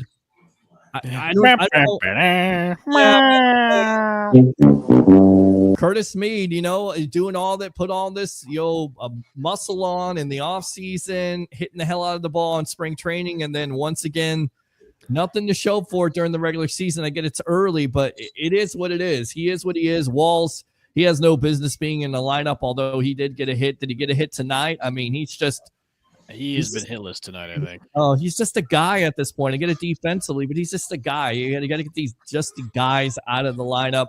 Bushman, you're not just a guy. You're definitely our Rays correspondent on this show, my friend. I really do appreciate you. Go ahead and promote yourself here on the Man the Bush. Great, by the way, great debate between you and Harry. I mean, you guys. I'll always debate Harry. It's always great debating with him. I love it. I love debating with you. I mean, you make a lot of good points, but the point I'm trying to make is, and again, we have to circle right back to that bandwagon. I don't want to hear about there's more money in Tampa. It's not that. I do think they'll be successful, and I think they can make more money in Tampa, but they're only going to increase ticket prices. And I hate the owner. It's personal. Cannot stand the owner. Listen, I know you hate the owner, but I say we all get together sometime and we all go to a baseball game in Tampa. And I'm not trying to be an elitist. I'm just saying I live right down the street. So let's make a day of it. Let's have some hot dogs. I'll put ketchup on my hot dogs. Harry, you can, just look down on me. Have a player that was the DFA that I'm talking about? I have a couple in my mind, but I'm not. Don't say it out loud because I'm going to tell you if you're right. Because he's one of the fan favorites. Oh, man. Couldn't hit worth a shit, but he's one of the fan favorites. Who was it? Come on. I think game 6. Are you thinking Brett Phillips? Yeah, it was Brett Phillips. I got the phone call the moment he DFA'd him. He goes, Uncle, do you believe this? And I went, I'm really sorry. And he followed Joey right to Baltimore. Look, man, I mean, I know he's a fan favorite. He had that moment in the World Series, but when you're batting sub 200, you're not. I understand that, but that's right. He's batting sub 200. He should have been DFA'd. But you're really going to hold on to him because you spent 50 measly grand? That is like pocket change, ladies and gentlemen. Okay, that's what Leo spends when he goes out to dinner with 4 of us. It's a business, brother. It's a business. All right. It's not 50 grand. Business, 50 G's. Hey, I'd love 50 G's. I'm really glad that he didn't put this deal. I'm really glad that he did not hold Pinellas County hostage. Let him hold Hillsborough County hostage. Yeah, he's not going to hold anybody hostage because, like we talked about before and during this show in this segment, Major League Baseball is going to force him to sell. The owners have had it. They're going to, because you look at the revenue, $197 million. It's already you look at the numbers. He only spent $100 million of the 300. What did he make? 397 total of revenue. Only spent 100 of that on the cap and everything else. He's at $197 million that is unaccounted for. And he's done this year after year. If you add it up, if you multiply this by 10 or 15 years, Stu would have the money to build his own stadium. But guess what? Stu's not going to do that. And the owners know it. And Major League Baseball's commissioner, Rob Manfred, knows it. And that's why they're going to force him to sell. Bushman, appreciate Hope you're right. Always. Bush, you have a good one, brother, man. I can't wait to get talking a little bit of some football with you. Oh, I can't wait, man. I love it. You're always welcome to talk football too, man. You know, once we get closer to the draft, let's I'll get on and talk NFL and stuff all day. All right. Good stuff. Good stuff there. All right, man. L. Bushman right there of the Sick podcast. Great stuff there, Harry. You and him going back and forth here. We'll go out to the comments and then we'll get out to Leo Haggerty. Sitton says, what's going on with the Buccaneers? How are we looking for the draft? We will get back to that in just a little bit. We're going to talk some NCAA basketball as the Final Four set. I agree with the Greek. I'm sorry. I don't want to give my money to that man if I don't know the future of the team. Sun Devil Dave, right? What about putting it near Ray J, near Ray Stadium? West Shore has been talked about over in that area, the mall area. There is some type of property that could be up for sale. That's been bandied about, rumored about. We'll see. White Sox tied for first place. My boy, Tom Banner, what's going on? Yes, and now the Greek is talking baseball. Last Wednesday, me and Thor and myself, Thor and myself and the devil wife are going to the Greek's house to crash the party. Oh, no. I want to meet Mr. Tom Banner here. I'm going to Dikembe Mutombo your ass. No. All right. Let's go out to the legend himself, former Coach Scout and now media member of Night Sports Productions and Amped Up Sports. Here we go. Book him, Dano. Book him, Dano, right there. Mr. Leo Haggerty right there with us. And, of course, we got also Coach, and I believe he doesn't have picture, but he has we got him on video tonight because it was last week we couldn't get him on video. We got him on phone. Coach John Lentz, welcome, guys. Welcome to the evolution of Sports Talk Television. And I hate to tell you that I told you so, but 4 number 1 seeds are in the Final Four on Saturday night. Of course, the Florida Gators, Duke Blue Devils, Houston, and Auburn. Guys, welcome to the evolution. Leo. How are you, fellas? Leo, how are you? Hold on. Coach, on your screen, you have to unmute yourself so we can hear you.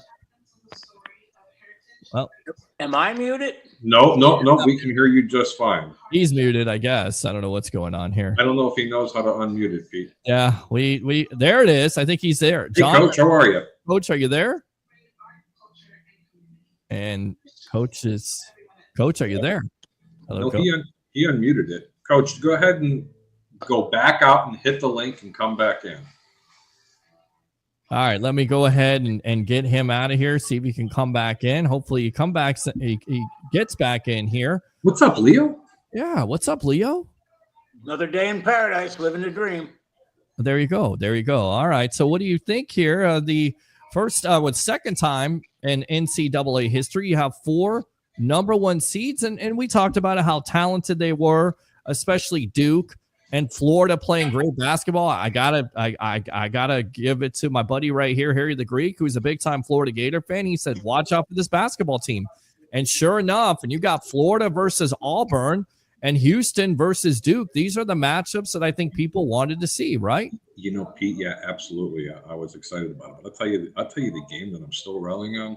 Okay. Was when UConn played Florida. UConn by all rights could have beat them. Well, they really could have.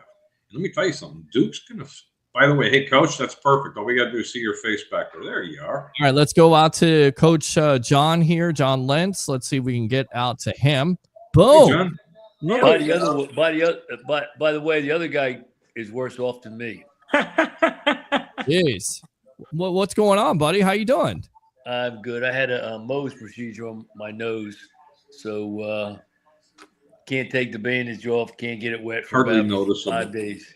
It's all right. No worries. Listen, you're playing hurt here. At least you're on. At least you didn't call out sick. I love this. I love the fact that people come on, they're dealing with things, and they still say, you know what? And by the way, in case you guys missed the announcement tonight, thank you very much to the webheads. Thanks to all the contributors like yourself here, Leo, the Greek, John, everybody that's been a part of this, 758,000 in the last 90 days. Views. It ain't because of the sound effects. Well, it's because of the sound effects. It's because of the web heads. It's because of the contributions of this show, and I really appreciate it. Almost 1 million. The goal is to hit 1 million viewers on Facebook. That's what we're going to do. So, Leo, talk about these matchups. Well, I was not surprised. The only one I was surprised at is Florida didn't win. Texas Tech lost. I mean, you're up 11 with 2:40 to go. You can't let them just back out and shoot threes. You got to run them off the line. But you know what? These were the best 4 teams in the tournament, and they played that way. When the games got close, they found a way to survive and advance, and that's huge. UConn could have won that game, Leo. They really could have won that game. And I'm a huge Florida Gator fan. They could have won that game. Their bigs were playing absolutely unbelievable. Duke. They had that bad break on the free throw, and Florida missed it and went right to the guy. No, you know? I seen it. But I'll tell you what, people talking about Duke, they're just riding the playoff. I mean, they're just riding through these games like they're nothing. Yeah. They got something coming to them this week because they have not faced a team like Houston in that defense. John, is that what you see with this matchup with Houston and Duke? You think Duke will have a tough time here? Because they certainly seem like the most talented team in this tournament, possibly the best player in the country in Flag. So what do you make of this Duke team in this matchup versus Houston? Well, without a doubt, Flag's the best player in the country. I mean, he's 6'10", and can do whatever you want him to do. Houston is relentless. Mm-hmm. But the thing is, I look at Duke, and they're so big. I mean, the point guard that transferred from Tulane, who the hell was recruiting him out of high school? They must be a lot of morons around there. He goes to Tulane, and right. He starts at Duke. I mean, he's 6'5", and everybody else is bigger than him. So I think that's what's going to cause Houston problems. But Houston is the best rebounding team in the tournament. They get their hands on everything. I talked to my son today, and he goes, even if they can't get the rebounds, the guys they have are 6'8", 6'9". They're so long, they tip the ball to somebody on Houston, and they get a second out. So, and Peter, before I coached Kelvin Sampson for 1 year at Pembroke, so I'm kind of pulling for him. Yeah, John's son is the assistant coach at the University of Tennessee, so he was up close and personal watching that game yesterday. Wow. Well, congratulations. You know, I know that they're out. So, but congratulations to you and your success and your family. That's amazing stuff there. I mean, give me your synopsis of Tennessee's season. I think they had a great season. I just they hit a stretch yesterday in the first half. They came out a little bit tight and couldn't make shots. They had a bunch of open shots. They just couldn't make them. And Leo knows how that is. He missed a lot of open shots. All right, guys. Points for hitting the rim. I can't believe that he got a lot of points. You know what? People are talking about this because I'm going to be glued to the TV. 1 versus 2. I'm sorry, 1 versus 1. We just got them talking about it. Houston's they're getting 5 points, and get this, guys. The total's 136.5. 136.5. Right. That's how good both these defenses can play. Well, listen, we got somebody else here that we had on. I call him the money man because, you know, it's a wrestling reference there. Ted DiBiase. Everybody's got a price. It's Larry DiBiase here. Welcome to the evolution of Sports Talk Television. Hey, Peter. Thanks so much. I'm sorry I'm late, but I know John and Leo took full advantage of my airtime. Well, listen, let's talk about it here. 4 number 1 seeds. First time it's happened since 2008. Your initial thoughts of these matchups on Saturday night? Well, I'm not surprised. You know, they're the 4 best teams. I'm different. Leo said he had Houston all the way. I had Florida going all the way, but I did have Alabama upsetting Duke, so it really hurt my bracket. And after I saw them play, I'm thinking, what planet was I on when I picked that? Well, that's okay. That's all right. You know, it happens. I don't think there's a lot of people who thought that, you know, 4 number 1 seeds. But again, when it comes down to it, the talent is there. all these teams are very deep. They're playing good basketball at the right time. So, Leo, you got a question for everybody? Yeah, let's take a look at this. This is the first time we got all 4 coaches with very little Final Four experience. Houston's Kelvin Sampson and Auburn's Bruce Pearl have been there once. Florida's Todd Golden, Duke's John Shire. This is their first trip. Is that an advantage for the 2 guys that have been there, do you think, Larry? Or is it really a disadvantage for the 2 that are going for the first time?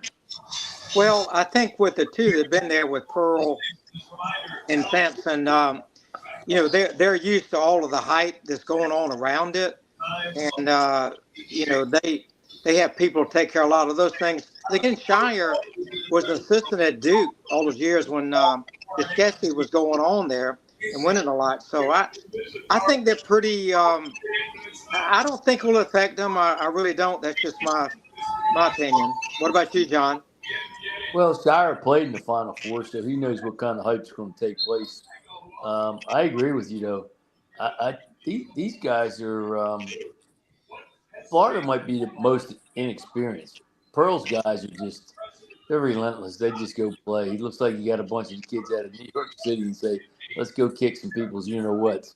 And but Houston's the same way. I mean, I think 2 games are going to be really good. I hope, anyway. Let me go on to you. I'm sorry, Don. Let me go on to you, Harry. I mean, what did you think of these coaches? You got 2 guys that have the experience and the 2 other guys are not. They're new. I mean, when you're betting on this type of deal, do you kind of look at – I know you look at everything, but does a handicapper kind of look at the fact that these coaches are not very experienced, so the other coaches would have the advantage, so that's why you would bet on that team? Yeah, great question, Peter. But yes and no, to be honest with you. And again, I don't handicap as much college basketball. You know where my sweet spot is, and that's the NFL and some MLB. Sure. I try to stay away from those other 3 sports, to be honest with you. But in regards to what you're talking about, if you've been there before, like Duke has, of course they're going to be favorites. I mean, Houston's going to have butterflies in the stomach. Florida, it's been years since they've been there. Auburn, they're just a really great team. So, Tom Banner's probably right. I mean, Duke's probably going to run away with this for fun. But, I mean, we as journalists and we as, people that are out there that are talking about it want to make this interesting. And as far as the coaches are concerned, it has a lot to do with it. Yeah, it does. You know what, Peter? Yes. What we haven't talked about, and I need Larry and John to talk about this too. This is the first game these teams are going to be playing in a football arena where they're not looking at, close in behind the basket like they would in a normal arena that seats between, 17, 18, 19. You're looking at the Alamo Dome. That seats 50. And the way they're going to have it configured, it's going to be a really tough shooting arena. John, what do you think? Same thing? Oh, I agree. When you have that much open background when you're shooting, it changes everything because you shoot the ball and the ball hits the front of the rim and you're going, why didn't I go in? It's because it changes the depth perception. People don't understand that until they play in. Are you talking to me? No, I just muted him. Why? Do you need me? Go ahead. I'm sorry, John. No, I just think when you play in that big arena, it changes your depth perception when you're shooting the ball. I mean, there's no question. If you go from playing at Newbury or Monroe Ryan, you have the wall behind you. Then you go play in a gym that seats 15,000 people or 5,000 people. There's a big depth perception. When we played like that, we always tried to get it some shooting in just so they can get used to looking at the rims and making shots. It changes the way you shoot the ball. And they're not going to give them a lot of time in that arena. They may get an hour and a half practice, and that's it. Yeah. Larry, what do you think? Yeah, I agree with John on that, especially, like you said, they're going to get an hour and a half to shoot. But that's not many people in there. Oh, they'll have some media people and some of their buddies and their cronies and that kind of thing. But when you get 50,000 people in there, it changes, especially on the three-point shot. It's not going to hurt, 10-footer or anything for free throw line in. But on all those guys, especially Duke, Florida, they've got great 3-point shooters. So I think it's going to make a difference. And back to the coaching, just another thought. I've always said players win games and coaches lose games. And, I just think the team with the better players, overall going to win. Although I picked Florida and they got a lot of depth. Duke they're 10 deep, it looks like. Yeah, I mean, they really are, and they're playing great basketball, led by their guard play there. They're a fantastic guard. I believe it's Hill. Is that his name? The name is escaping me at this point. They've got a new coach, and that's what it comes down to. I always feel like it comes down to great coaching, and it comes down to great guard play, and that's what Florida is getting. Auburn, tough matchup. Broome, a little bit banged up at this point. I mean, how do we look at this matchup with Florida versus Auburn?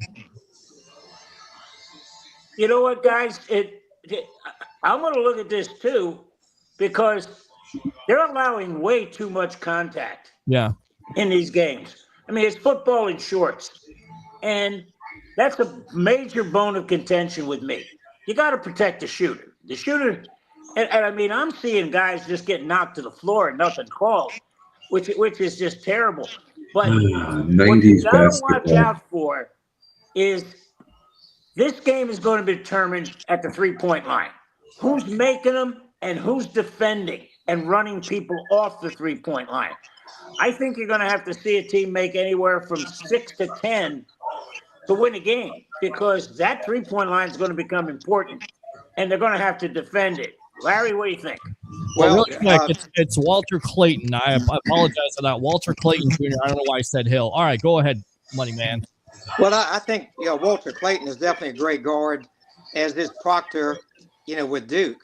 But I agree with Leo. It's going to be whoever shoots the most threes and makes them. And Duke played outstanding defense on Alabama. They just wouldn't let them inside. They wouldn't let them give them a look. And then the thing about Florida is, I mean, they win in spite of themselves. Yeah. They at the end of the game. Oh, by the way, we wound up winning the game. You can call that whatever you want, Larry. I call that a team that's going to learn from their mistakes. I expect a really, really good game. I mean, I'd rather be lucky than good any day of the week, especially. Question. I'm not discouraged. I picked Florida. I think Florida will win that game. I think it's going to be Florida and Duke, but that and $1.50 will buy you a senior cup of coffee at McDonald's. But you know what? When you're talking about not getting calls, Leo, I'm telling you, man, it's really kind of refreshing to see the refs actually eating these whistles. Honestly, I love to see a little bit of physical basketball, and there's nothing wrong with playing defense. You remember those type of games, defense? That used to be in basketball for many years. Well, you know what? And here's the problem. If they called the game the way it should be called, and I'll give you an example. Guys are palming the ball every single time. Now, when they palm it, they're taking 3 or 4 steps between dribbles. You can't defend that. Yeah. If you force them to dribble the ball the way they're supposed to dribble, now you can defend. But now it's just become a crapshoot. These guys just pick it up and go.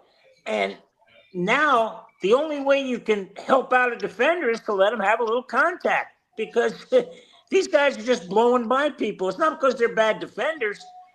They can't stay in front of somebody if you're going to allow them to, get your hand under and cup the ball. Right, John? Oh, I agree 100%. I mean, back when you and I were playing, you had to have your hand on top of the ball. If you could put your hand under the ball and do something, good gracious, nobody can stay. Even though I was white, nobody would be able to stay in front of me. Yeah. It's ridiculous. Well, not only that, besides the palming the ball, I think the biggest thing that they let go is, back in our day when we were playing and John and I were coaching, and Leo was coaching, there was such a thing as called a moving screen. That's all.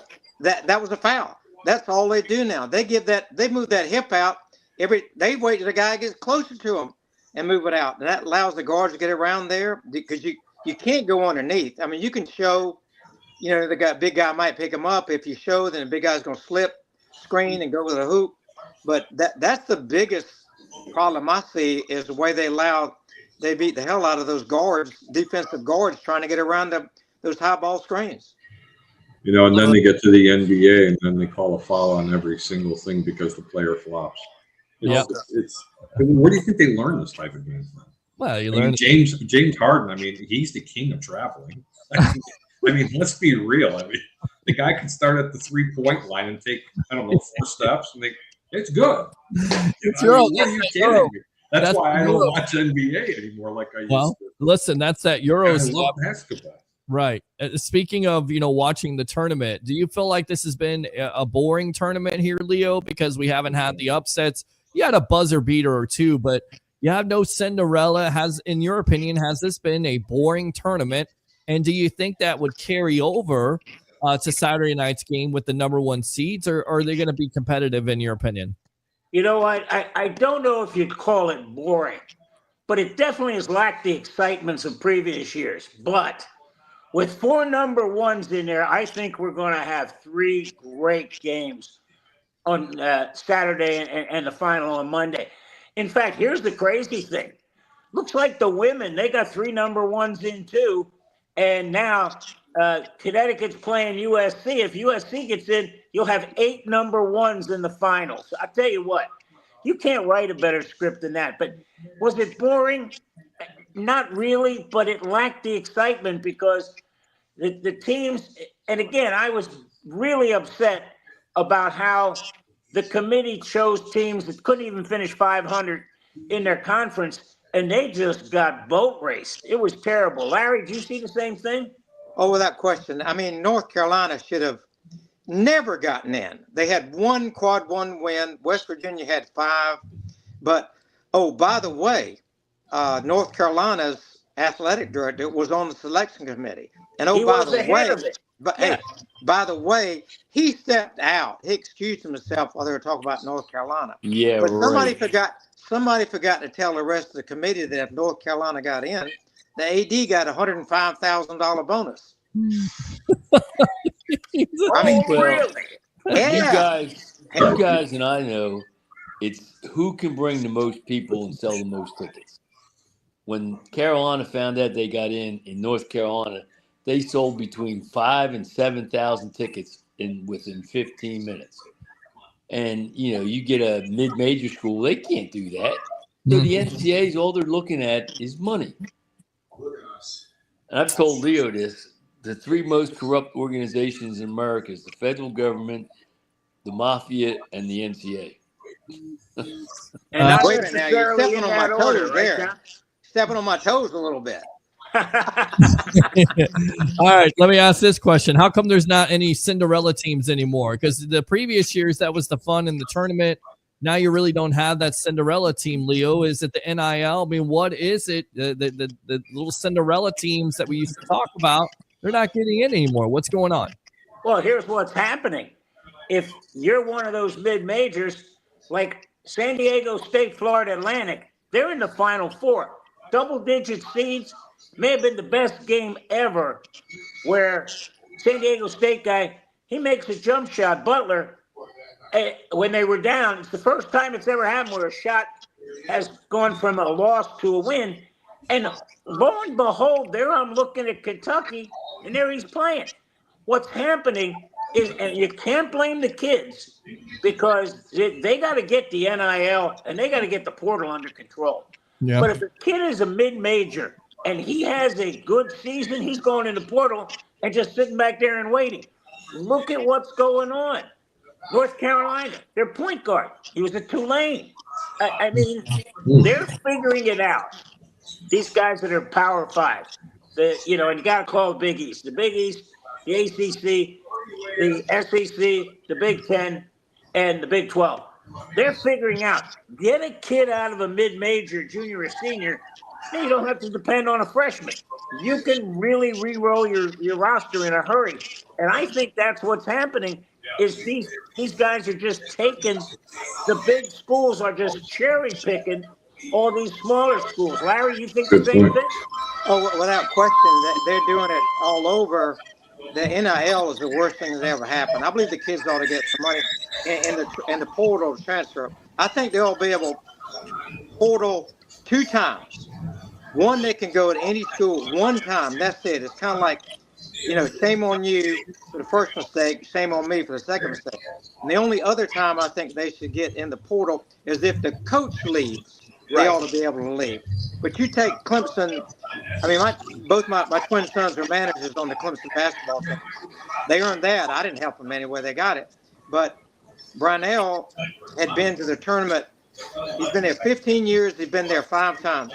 He's been there the last 2 years. It made could have been, should have been, Final Four. Now he gets to the 32. Or he didn't get to the 32 because he gets beat.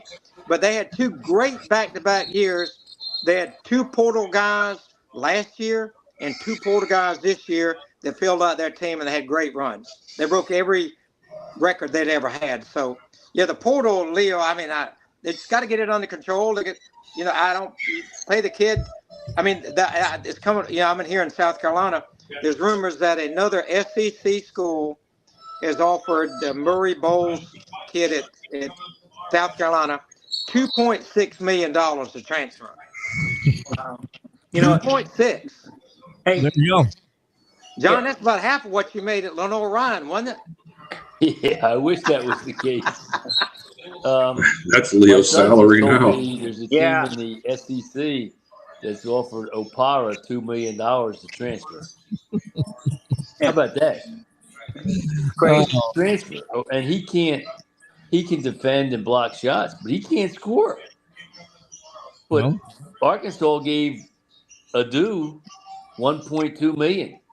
And I went out and watched Tennessee and Arkansas play, and he had 4.2 rebounds. I'm saying that's not a good return on $1.2 million. Great investment. Leo, that's a great investment.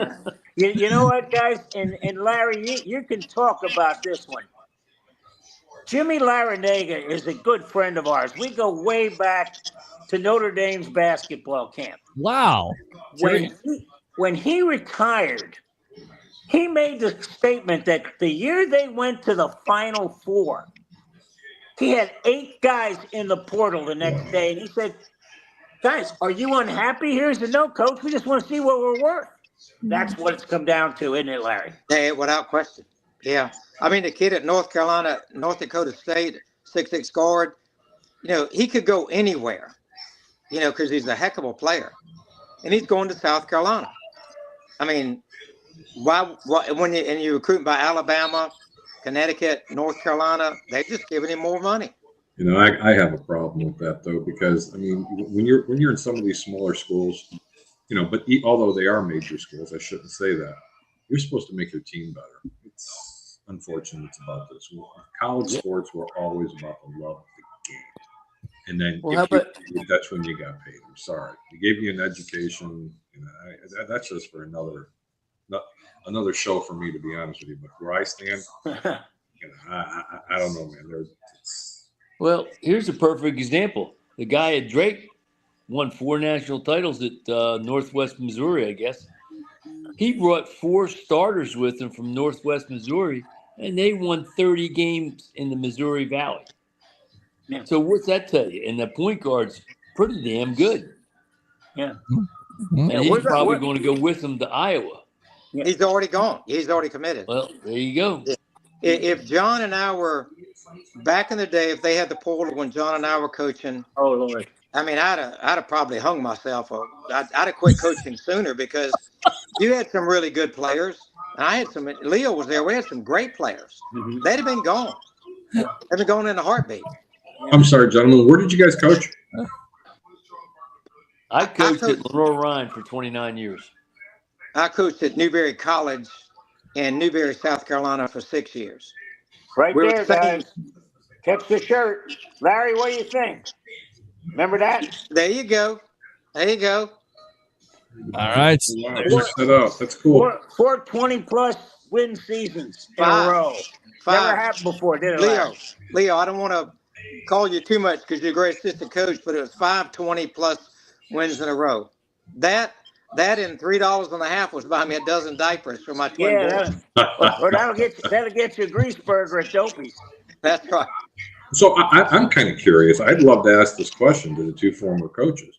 I mean, that would have to give you agita every year, knowing that some of your players are going to be going. I mean, to some of these bigger schools. How would you deal with that in today's game? I'm just kind of curious. And by the way, last but not least, could you coach today's game?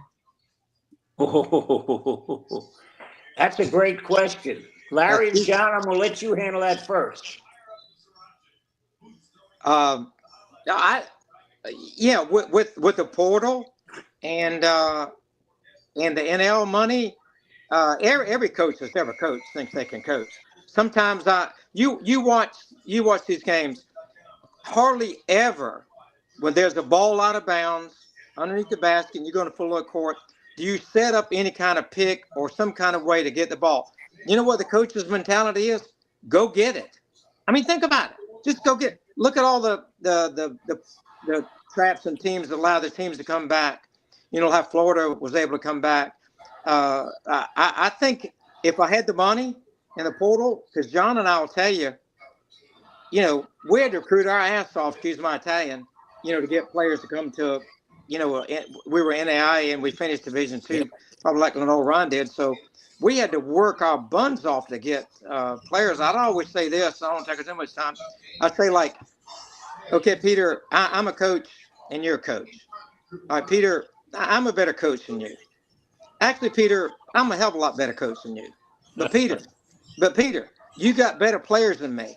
You're going to beat me 9 times out of 10 because players win the games. Yep. Very true.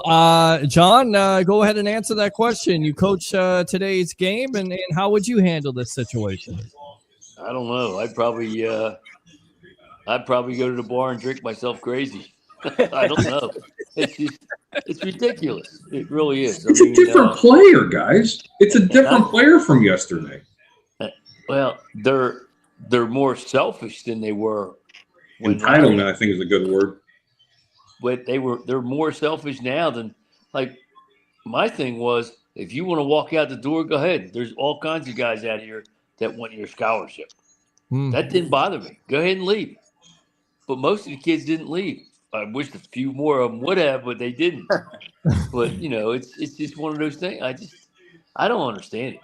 I don't know what rule. They were making plenty of money when they get their Pell money, and I didn't realize it until last year. Pell money is almost $7,000 a year, so that's $3,500 a semester, plus all their books are paid for. Then they were getting a stipend. Brian told me one of the guys on the team was making like $27,000 then. $27,000 when you're in college playing basketball, and now they want to pay them all this other money? Come on, man. It's ridiculous. Don't worry. Nike and Adidas is coming. The worst thing, guys, is what I'm hearing. And I had lunch with a very influential person that has a lot of influence and a lot of inroads to the NCAA. First, go ahead and save that because I want to know what you had for lunch, because we all know when we eat with Leo Haggerty, we're all eating well. Hey, I did the he didn't pay. I did the 3-course special at the Outback. I had baked potato soup. I had 8 shrimp on the Barbie, a little mashed potatoes, and a piece of cheesecake. Love it. Yes, that's what I'm talking about right there. Winner, winner, chicken dinner. But you know what? He didn't pay either. No, Leo. Yeah, it's hard to get a check when Leo's around. What did the guy say, Leo? Leo, what did the guy say? You know, it's funny. He said that the biggest problem is the NCAA is scared to death of getting sued for kind of shutting the portal. Larry, exactly like you said, is exactly what I said and he said. You get 1 free move, you get a second if the coach leaves, but if you move again, you sit a year. That'll stop this. But they're saying somebody will come in and sue them straight to trade.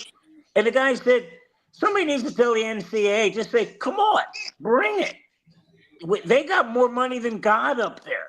All they got to do is say, okay, sue us. We will paper you to death. It'll never happen. The problem is, and here's what he brought up, they'll find a judge somewhere in the country that will put a stay on it. And then all of a sudden, boom, it'll happen. But he also said the biggest mistake they made, the NCAA was when they had a chance. And this is when the football conference, the football schools, when it was the Power Five, they brought up, let's give these kids $5,000, a sum. And these kids would have been happier in the pig and poo-poo. But the problem was they got outvoted by the Division II and Division III schools because they didn't have the money to do it. And that's when they finally figured out, we got to break away Division I from all the rest of them. And I truly think, and I asked him this today, and I got a real interesting answer.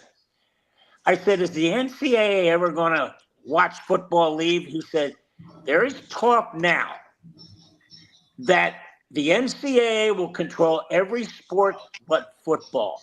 They'll break away into their own. That was something that was really telling. And the reason why he told me that is because the thing next year, the 12-team playoff is set, but they're going to go to 14. And the rumor is they're going to be all on-campus games. They're going to take the bowl games right out of it. That would be interesting. That would definitely be interesting here. Let's get out to Harry the Greek there. You want to finish this up, Leo, with these guys? We got to have them back next week. Yeah, we got to do it on a Wednesday because they're going to play the game on Monday. Guys, can you make it back Wednesday? Yeah. Yep. They're going to lose basketball pretty soon too. They're going to figure out that they can get an athletic director to run the whole damn thing, and they don't need the NCAA. And once that happens, they're done. Yeah, because when football breaks away, you know who's going to be the commissioner of this new thing? Nick Saban, because the NCAA is scared to death of him. Oh, yeah. Wow, good point. Basketball, they can get an AD to run the tournament. Okay? Sure they can. And I agree with Leo when he said, move some of the first-round games back to the home sites of the higher seeds. Yeah. Saves money. Exactly. Well, you know what, guys? We'll get on next Wednesday. Larry, can you make it next Wednesday? Yeah, next Wednesday. What's that? The 10th, something like that? Yeah. Yeah, that'd be great. Put it on your schedule. And, Peter, we're going to try to do a little bit for girls basketball on Wednesday, the women's tournament, because I'm credentialed down there. But we're going to try to get my two women's basketball. Guess who they are, Peter? Who are they? Larry's twin sons, Angelo and Gabriel DiBiase. They're my women's guys. There you go. Well, what is it? The apple doesn't fall far from the tree there, Mr. No, we like to say the as I said earlier, Angelo was the manager on the girls team for Jim Davis at Clemson, and Gabriel was the manager on the men's team when Larry, it was from Wyoming, and the guy Larry Chiat, and then who went to DePaul, Leo? The African American coach. Yeah. He was the manager for both of those guys, so they've been around it. Yeah. Hey, you know what, guys? I want to leave with this one, Peter, real quick. Yes, go for it. Larry and John. Will Wade gets the job at NC State. They threw him out of LSU. Basically, what he was doing is what everybody's doing now. Yeah, he just got caught early. Yeah, exactly. And, John, you hit the nail on the head last week. You said NIL. You know what it stands for? Now it's legal, right? That's right. Well, you know what? They caught Bill Self on audio tape, too, doing the same thing as Will Wade. But they didn't punish Kansas because they know Kansas makes them a lot of money, and LSU doesn't. Yeah, John. Yeah, they got him on tape offering Zion Williamson $200K. Yeah. And all they gave him was a 3-game suspension where he gave Will Wade a 2 no-show clause, where he gave Bruce Pearl a 5-year because he took a picture with an illegal recruit in front of a house, and he said, I didn't know where that was. Well, it's in front of your house, dude. How do you not know it's, So they gave him 5 years. So, you know what? It just tells me that NC State wants to win at no cost. Doesn't matter. Doesn't matter what else you do. And that's what Auburn did when they hired Bruce Pearl. Yeah. It's all about the wins. Got that right. When we played up in their tournament, when I was at LR, and he had 2 6'8" kids from North Carolina, Eastern North Carolina, that I knew about and saw them play, they both didn't graduate high school. But somehow they went to a junior college and bingo, there they were at Southern Indiana. I'm like, holy cow. Are you kidding me? So, something was happening there. So you never know. You never know. All right, Peter, we're going to give the show back to you. All right, guys, I appreciate you as always. Thanks a lot for the time talking NCAA basketball Final Four on Saturday night. Again, we'll see you next week. All right. Great. Thank you so much. Leo will say, book it, Dano. Book it, Dano. Yes. Book it, Dano. Book him, Dano. All right, guys. See you later. All right. Let's come back to you, Mr. Harry the Greek. We'll come back to the 2-shot here. I know. Thanks a lot for the time, man. Appreciate it. You want to go ahead and, well, yeah, we go to that shot if you want to. Yeah. A little better. Okay. You like that? Mm-hmm. Okay. All right. Somebody is trying to call in. I think Joe Sway is trying to call in. He's live at the game. Who? Rays, Joe Sway. Jose? No, it's not Jose. It's Joe Sway. JS Torres. I'm trying to call in Peter from the game. Give a live reaction. Go ahead. I was thinking about this. By the way, Rays win 6-1 over the Pirates. That's always a good thing to hear. That horn right there. Seeing as Josue wants to talk about college baseball, I think we should maybe give him a little segment. Give him like maybe 5 or 10 minutes. He can call in or get on video if he wants to talk about college baseball. What would you think about that? Maybe give the fans something different. He wants to call in, talk about college baseball. Do we give him that? We give him about 5-10 minutes to talk about college baseball. Sure. Try it out. See what he can do. See what he can do. He's an umpire too, so That's right. That's right. He is an umpire. We don't just talk football on this show, and we talk baseball tonight. We talk basketball. Politics.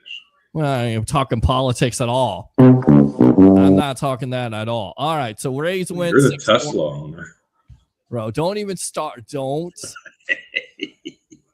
start with that, because people will. You post something on Facebook about how you're happy about service in Tampa, and they wish that you would die in your car. I think it's, for lack of better words, hilarious. It's awful. It's I'm scary. sorry. Yeah, it's very scary. Let's come back to there we go. There's the second shot right there. That's why, my friend, is why I carry. Exactly the reason why I pack. Well, maybe I need to, because I drive Uber, when I'm not doing this and I'm not doing sales during the day, which, I've been doing well lately, been getting my head out of a what. I do Uber. So maybe I need to start carrying something if people are going to wish death upon me for 50 cents at this point. Wish death upon me because I'm driving a Tesla. All right, let's go out to the comments here. How many passes? 4 in memory of Gene Hackman. Laugh out loud. That's good. Like that. Let's go out to Joe Sway here. Welcome to the Evolution. Well, good. By the way, I got this. Yeah. Yeah, this is Joe Sway. I really can't hear you. You gotta shut up, Harry. You gotta go to a better signal age. I'm sorry, man. How about now? Can you hear me now? I can hear you now. That's a little bit better. Yes. These are the. Yes. I guess my Bluetooth in my ear isn't capable of handling the sports web. Oh, there you go. It's not capable of handling the sports web. And that's my fault, Peter. My fault. No, it's all good. I was just saying that I drive Lyft, and for some reason that a lady reported me because I didn't accept her service animal on her ride, and I've never ever not accepting a ride from someone that didn't have that had a service animal. So that's just weird, right there. Do you have a Tesla? Say that again. Do you have a Tesla? Do you have a Tesla? Do you have a Tesla?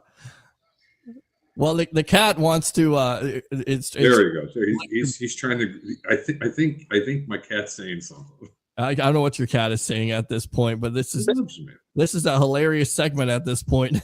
What's happening, Josue? How was the game today, buddy? Uber, because Peter, you drive Uber, I drive Lyft, so yes. I just wanted a gang war now. Lyft versus Uber. There's no gang war. Shut up, Harry, and be quiet. What's going on the stuff right there? These food deliveries. There's no war. At least I don't think there's a war. At least I don't create wars. No. There you go. And I'm gonna drive for Yellow Cab. Represent 7-7. Whatever, Harry. I don't know. We're having a good day today, Mr. Josue. Hey, how was that game over at Tampa? Let's get back to what's really happening. Is that the Rays playing in Tampa? And by the way, I am walking in the through the north end zone of Raymond James Stadium. I wish I had my StreamYard on so y'all can see me. Well, so there you go. The stadium's lit up as well as Steinbrenner Field. Okay. You know, everybody's heading home happy because the Rays won. It was a great, beautiful night here, and first night game at Steinbrenner Field for the Rays. So that was historic in itself. It's amazing. Perfect night for baseball outside. Yes, I know when it comes to June and July, August, whatever, that's going to be a different story. Right. But we Floridians, we prepare for this type of stuff, or at least we should. We prepare for major storms. We prepare for all this other stuff that's going on weather-wise. So, you know. Just wait, let me ask you a question. Throughout the summer, in all the games, because there's going to be a lot of them that are going to get rained out. Because I mean, for lack of better words, the storms start in Tampa. As a matter of fact, right around that stadium about 4:00 every day. How are they going to handle all those makeup games, especially for a team that might possibly be in contention? So check this out. So there's a window every summer in Florida, and Peter, you can attest to this. Every summer, the window of thunderstorm is from 3 p.m. to 7 p.m. Am I correct, Peter? Yeah. Let me go ahead and give my best Dennis Phillips impression here. Yes, we call those their easterlies as the thunderstorms here, and sometimes they can be sporadic over from the East Coast because of the easterlies there. They get stronger, they come across the coast, and yes, they go from 3 to 7, and they can cause some tornadic activity and also some severe thunderstorms. But yes, 3 to 7 usually on the weekdays here in Tampa. There you go. That's my best. The question I had was, what do you think they're going to do? And so basically they're moving the times of the night games during the week to 7:35, I believe. Yes, 7:35. So that's right outside that window. So you can actually, now assuming that the rain doesn't flood the area or flood the field, because that could happen too. We'll be fine. It's just the humidity afterwards. It makes it sticky out here. I get it, but like I said, we're Florida. If you've lived in Florida for clothing a optional, minute, by the way, you already know it should be clothing optional. Clothing optional. Well, you know what? You are in Dale Mabry and close to Mons Venus. Well, I mean, if you want to go out there, you can't wear a jersey. I don't think you can wear a jersey if it's that hot. I mean, you try to wear a jersey. I hear Josue's comment, but he still hasn't answered the question. What are they going to do with all the games? September for Bucs games. So, I don't think he can hear you. Can you hear Harry what he's saying? Can you hear what he's saying?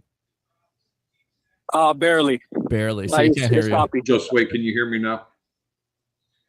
Okay, yeah, I got you. Okay, go ahead. My question was, what are they going to do if they have, say, a dozen games that they have to make up?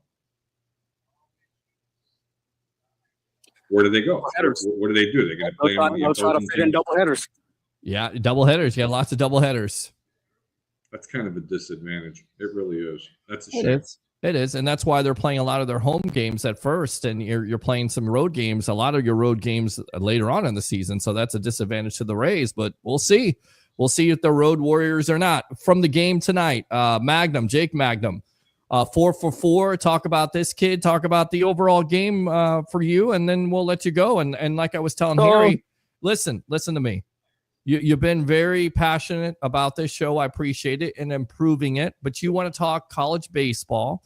So I say maybe we give you, I don't know, maybe once a month or maybe, once a week or something like that. Maybe on a Monday or Wednesday night, a little college baseball talk. You got to give me about 5 or 10 minutes. You got to give me some stuff here, and then I'll let you go. How about that? We do a little segment. We give you a fan this segment to talk some college baseball. How about that?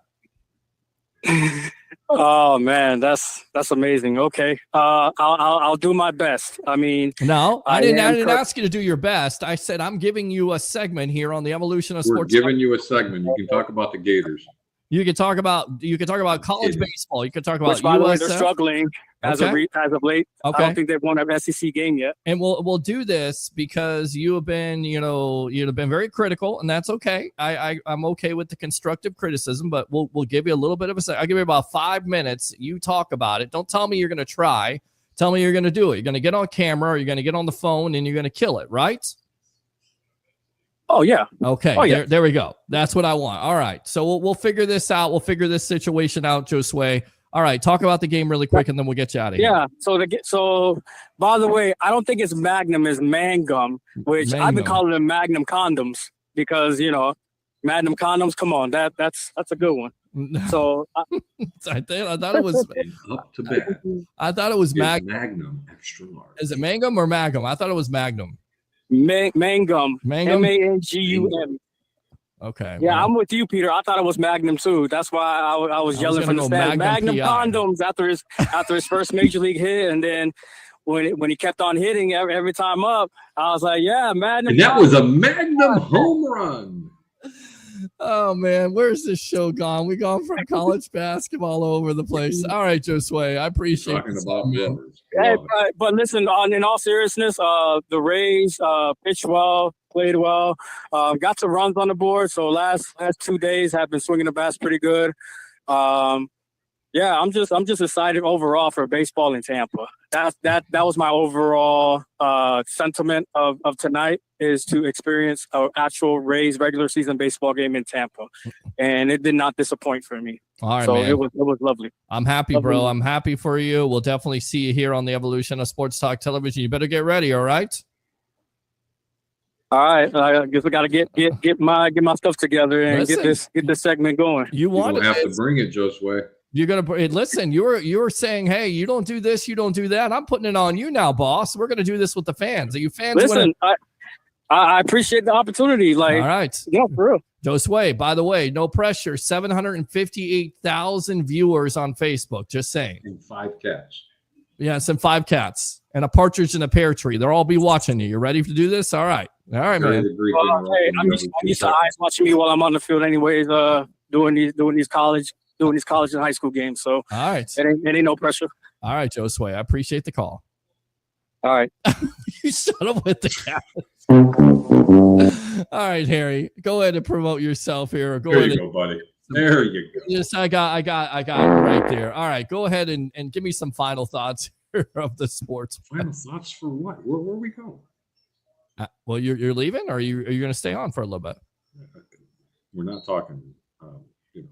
Wrestling? Did you want to talk wrestling? Oh yeah. Oh no, I know you don't want to talk wrestling. All right, let's go back out to the comments here because there are some we have not read. Miss Jet Sky, there he is, the host. Thank you very much for tuning in as always. Love that. Don't miss the old days when you could see a team build chemistry. Don't you miss the old days when you could see a team build chemistry, play together for 4 years in college football and college basketball? Agree with that? Sun Devil Dave says that. Well, he was piggybacking off my comment there. Yeah, right. I absolutely agree with that. Okay. All right. Good stuff, fellas. Great conversation. Jet Sky just having a good time right there. Thank you very much for tuning in again. Let's go out to Christopher Cole. A's are opening up another minor league ballpark right there. What is that, in Sacramento? Is that in Sacramento? Boy, the minor league ballparks in Sacramento. Major League Baseball's got to love that. Absolutely. They got to love that. Oh, they love it. Yeah, Rob Manfred. Dave Russ says, as long as you about to suck right there. All right, as long as you give me 10 minutes to talk about the UFO. Laugh out loud. The United States Football League of boredom. I shouldn't say it's boredom. It's know what, David? If we can give Josue the 5 minutes to talk about college baseball, you got UFL. But you know what? We expect you to know all the players. No yes, pressure. I want to know all the players. No and I want pressure. No pressure at all. And I want the Greek wants the lines. And listen, I always think of this like Steve Dumick, a great sports radio broadcaster. Looked up to him for so many years. People go, man, it's so easy to do this job. I could do this with my eyes closed. And then you get the opportunity to do it, and you're like, and you're like, Maybe it's not as easy as Easy. No. Everybody come on in. You too. Everybody. Yeah. Cole, David Ruff. Ralph. Yeah. No, not Ralph. Ralph knows how to do this. Ralph can do it. Let me go out to Sun Devil Dave. That's his thing there. He wants to talk about UFL. He was like, are you guys going down to Fergs tomorrow to have a pregame? And I was like, yeah, 2 people will be watching, but sure, we'll do a pregame for the UFL. Why not? We've done that before. I just think you and I need to go do the pregame show in a Tesla. Why not? I'll do it. I mean, if we could set up a camera in a Tesla, I'll do it. I don't care. I don't care. Listen, I'll go full screen. I have a Tesla. It is Go Bucs Red. I'm very proud of it. It is a 2018. It has nothing to do with my political affiliation. You know why I got a Tesla? Because I can. That's why I got a Tesla. Now, all you people out there that are all political and moronic about this and boring. Well, you didn't buy a Tesla because of planet Earth. You bought it because it was cost efficient too. It was cost efficient to a certain degree. Yes, it saved me on because it doesn't. You drive. Car. Right. Car. Thank you. You drive a '96 Mustang.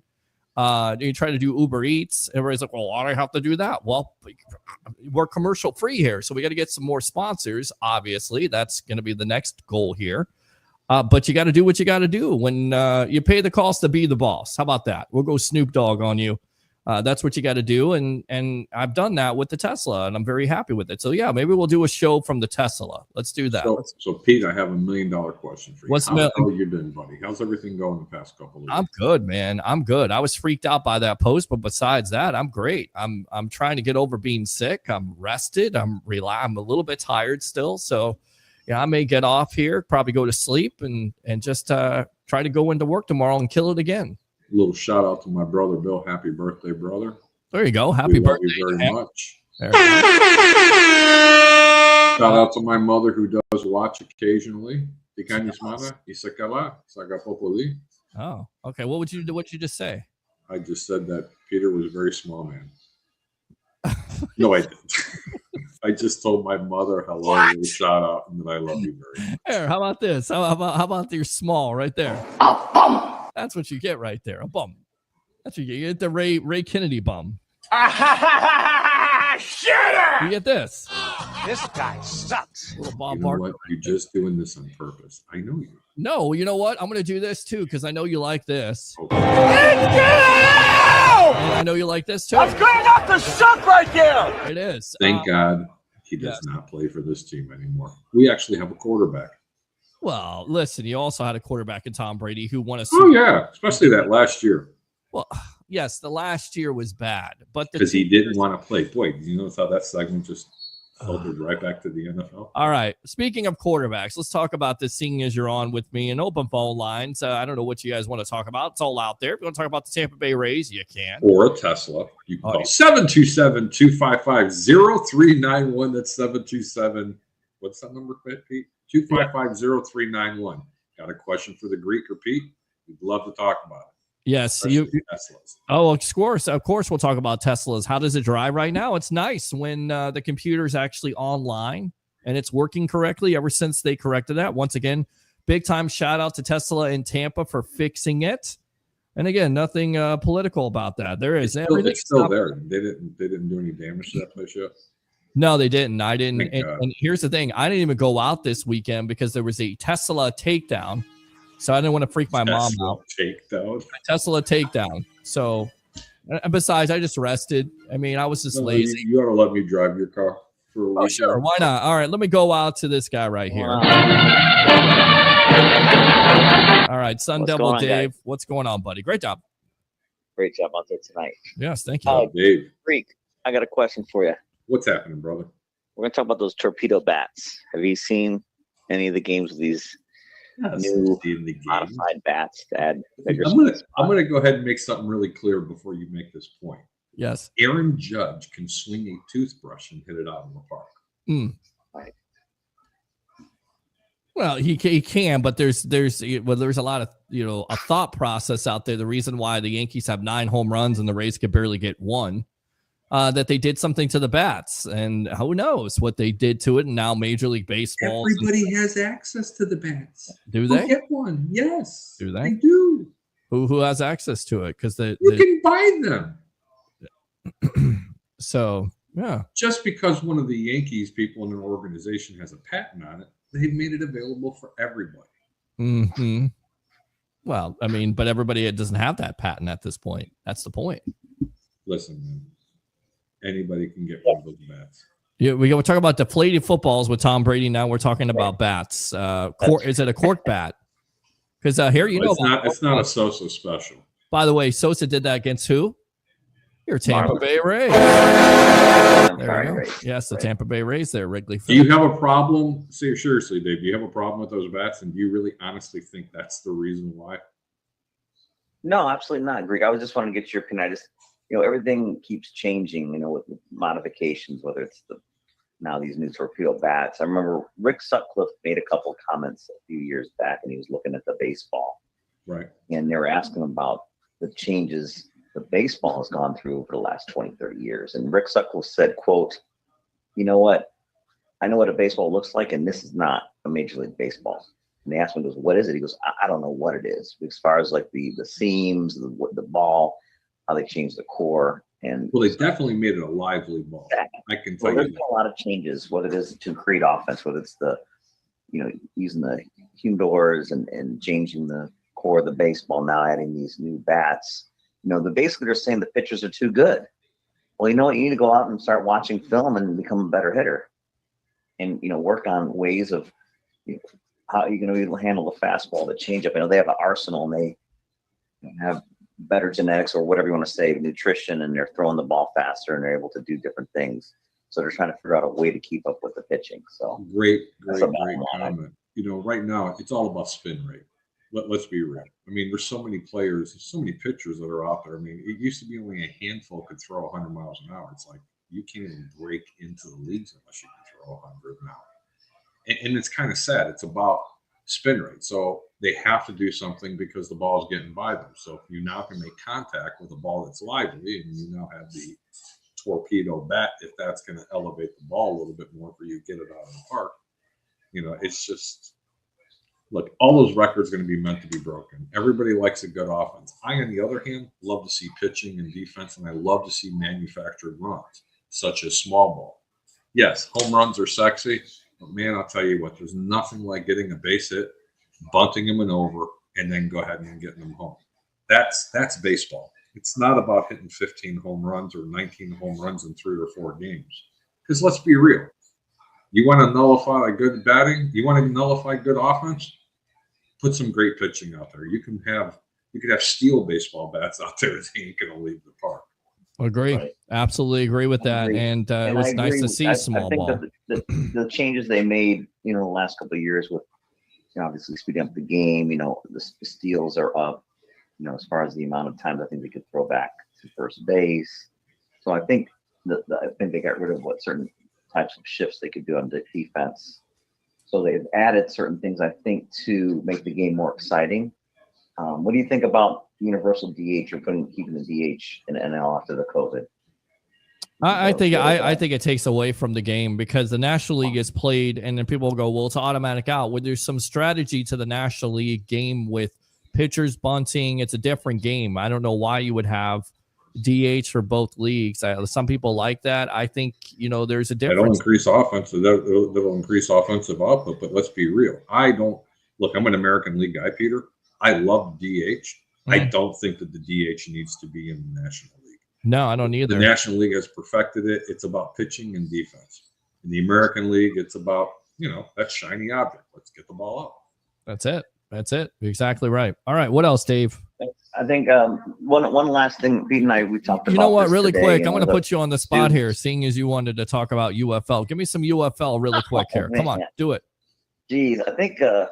First off, what does it stand for? What's the UFL stand for? Really quick. Next week we'll talk UFL. No. You're going to give me UFL right now. What's the UFL stand for? United Football League. Okay, and what happened yesterday? Go ahead and give me Skip Holtz and the coach there. They had some type of confrontation. I missed. No, Skip Holtz. I missed all that because I was too busy watching the Final Four stuff. I was watching games. All right. In college, next week. You be ready. UFL segment with Sun Devil Dave. We'll spend 5 minutes on UFL. Current quarterback from the UFL is now a cashier at Publix. Shut up, Harry. The bag boy's getting his shot as a DB. 10% of the UFL players who make rosters. Listen, we do have to talk UFL because one of our good friends there, of course, I'm trying to think. Why did I forget his name all of a sudden? We've had him on the show before for the Seahawks and the Browns. Oh, yeah. What's going on with the... He's a quarterback coach for Seneca Wallace is a quarterback coach for the St. Louis Battlehawks. That's true. Seneca, nothing personal. We love you, Seneca. We want to get you back on We here. miss you, though, by the way. Yeah, we got to definitely get his analysis because he's the quarterback coach. I don't think he'll talk to us anymore during the season, but who knows? Absolutely. Maybe we'll run for that. One last thing, though. Yes. I know we talked about how a miser and a Scrooge stew is, but Ricketts is right up there. I was looking at that payroll, and the Cubs actually have the 5th lowest payroll relative to how much they bring in as far as revenue. You know what the difference is, though? They actually won a World Series. It took 108 years, but they won a World Series recently. They won a World Series, and he's with Joe not Madden. afraid to pull. And you know what? He just doesn't trade players because there's a contract coming up. Yeah, there's a contract. Yeah, quiet. There's a contract coming up. We got to get him out of here. Yeah, well, it's $197 million he put in his pockets, too. Nobody knows where that money went. He put it under his mattress, obviously. And I feel like telling him, thanks a lot for wasting my time. Like I tell some of the customers at work, and hopefully I never get caught because I'll get fired for that. But yeah, you know, like Esther, she's like 158 years old. No offense to anybody out there. Just saying my experience. You know, what was it like to, what was it like on the Titanic? How come you didn't check on? Yeah, right. I mean, what was Prohibition like? You know, thanks a lot. What was it like to see the Cubs last World Series in 1908? Right, exactly. What was that like? Thanks a lot for wasting my time. I want to say that, but I would get fired if I said that. So I say it underneath my breath. But that's what I think of when I hear about Stu Sternberg and his spending habits when it comes to the Tampa Bay Rays. Thanks a lot for wasting my time, wasting everybody's time at this point.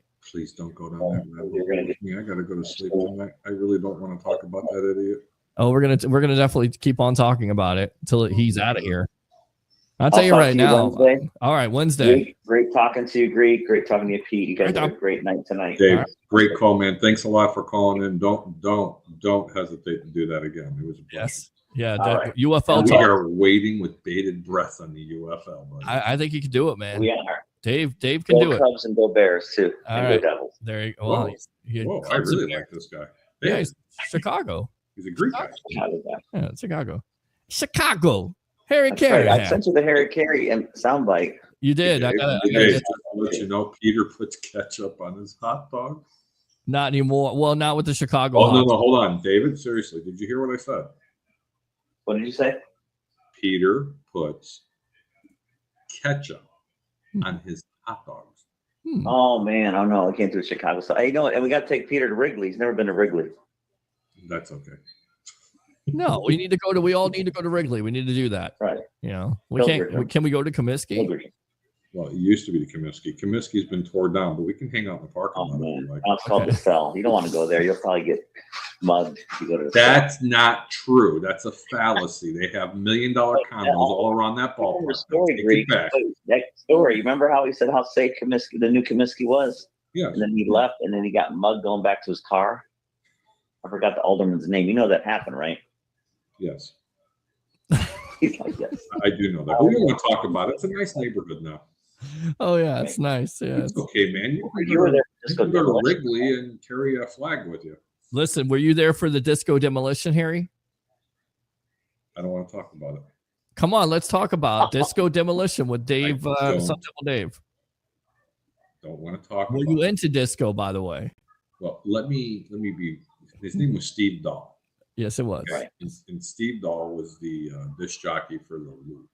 It Yes. was a big rock and roll station. It was a great publicity stunt. The Loop caught the grass on fire, and they weren't able to play baseball the next day. It was pretty bad. Yeah, well, pretty bad. Nothing like a stick of dynamite in the middle of the ballpark. Oh, yeah. Do anything wrong. Oh, yeah. Burning, all the records and everything. Yeah, that's a good idea. No, they blew it up, Pete.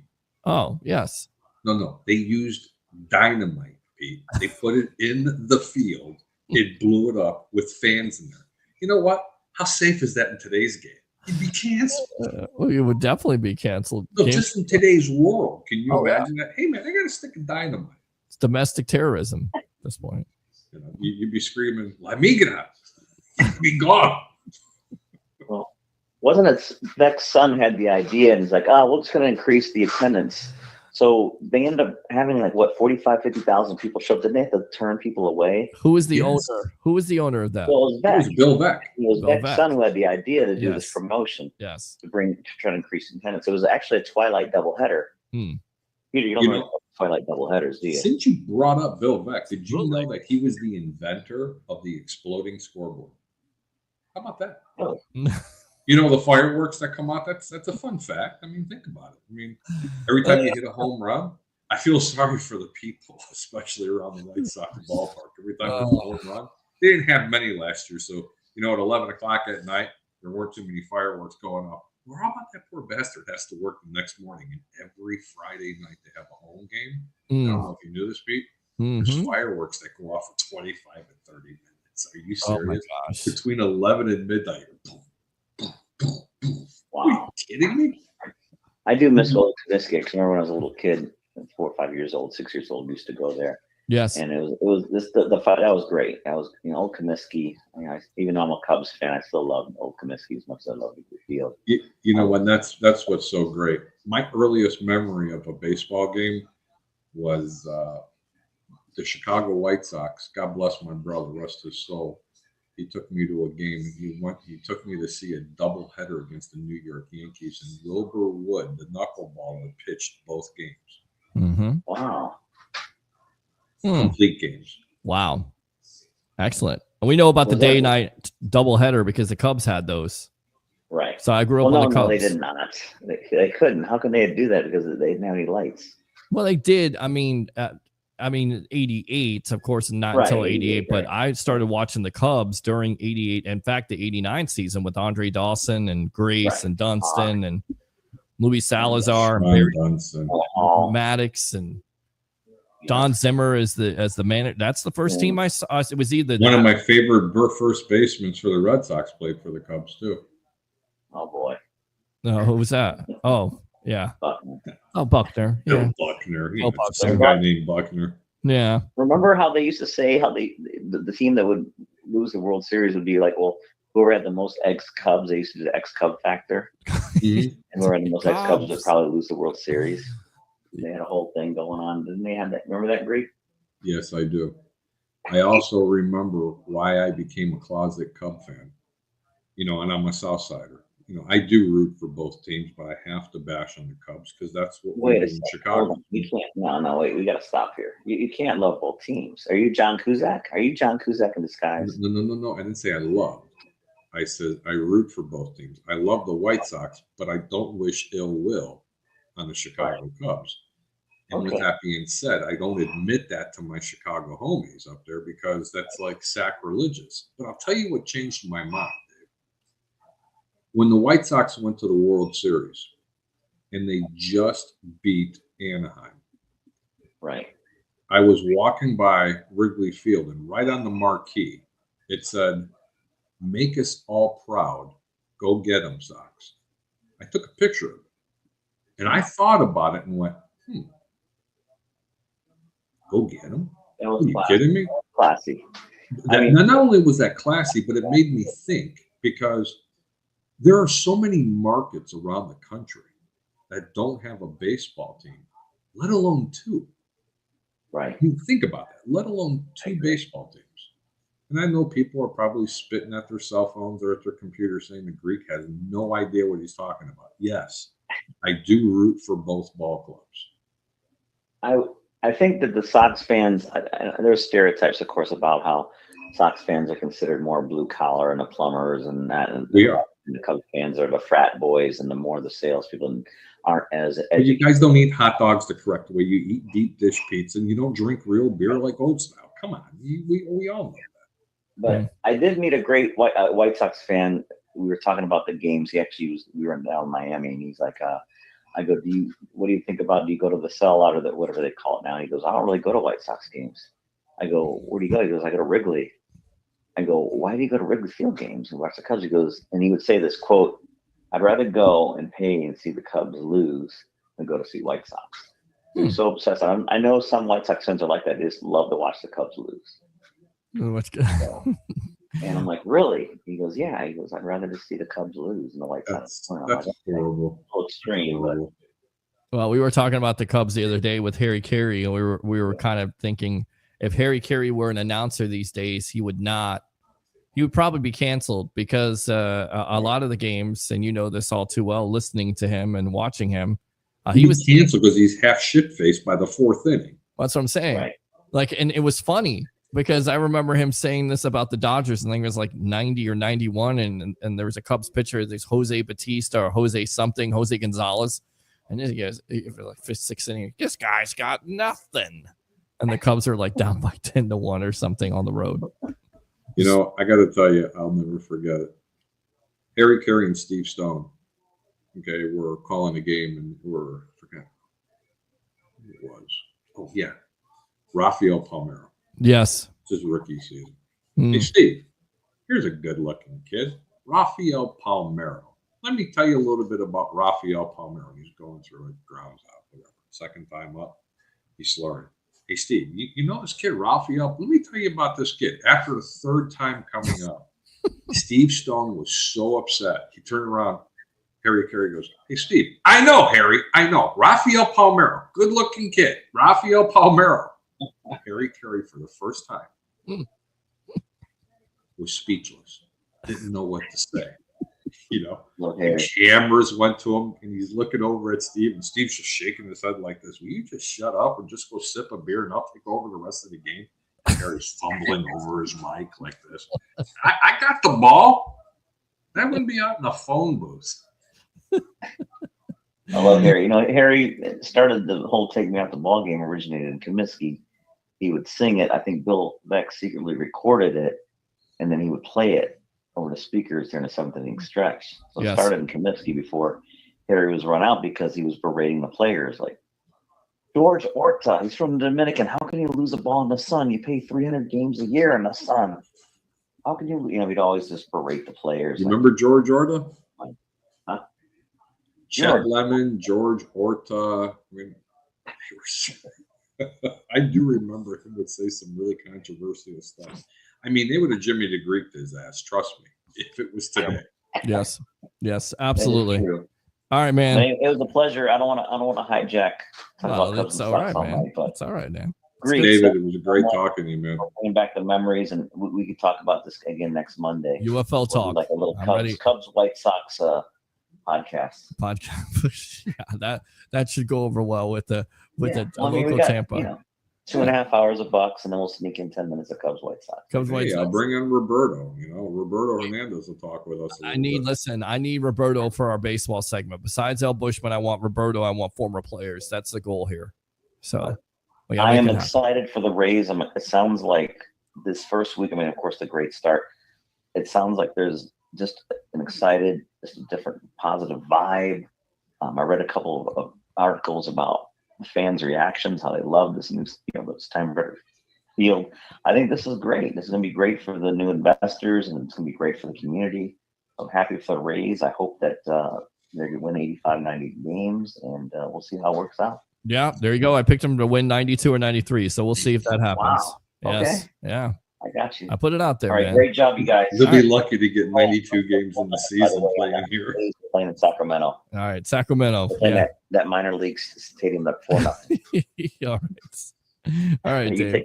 Good stuff. All right, guys. Dave, have a good one, man. Thanks for calling in. All right, we'll read these comments and then we will get out of here for the night because I'm going to go to sleep. I'm tired, but this has been a great show. All kinds of stuff to talk about that we've done. Really quick, though. Put lotion on it. We shut up and be quiet. No headset. Sorry, Harry, says Ralph. Period, says Miss Jet Sky. Appreciate that. Yeah. Let's go out to Dave here. Greek, it was kind of an inside joke with Pete that it was. Josue, no, I don't have a Tesla. Are you sure? RIP Big Dog. And how about a pregame at Riveters before Rays games? And A Stadium is packed. So good for them. Good for, those teams. I feel like the A's, Oakland A's fans, they won World Series in the past, but their ownership, all about Moneyball, they never spent to win. And that's why fans are just not excited about that prospect. They're not buying into it. And I don't blame them. I just don't. With that being said, we'll end off with this. Kind of some shade out there from an analyst, Greg Rosenthal. Thinks the Bucs would be in the Super Bowl conversation if they had a better quarterback. He says, I really love this team. I thought they would be very good last year, and then they were. And so anyone that proves me right, I'm going to like them even more. I think there's one of the best rosters in the entire NFL. I hate to say it, though. If they had a slightly better quarterback, I think they'd be in the inner circle of Super Bowl contenders. Keep in mind, Baker Mayfield was superb. 4,500 yards, 41 touchdowns, both career highs. Of course, he had the 16 interceptions and turnovers. But overall, you look at his numbers, they're comparable to the top quarterbacks in the league.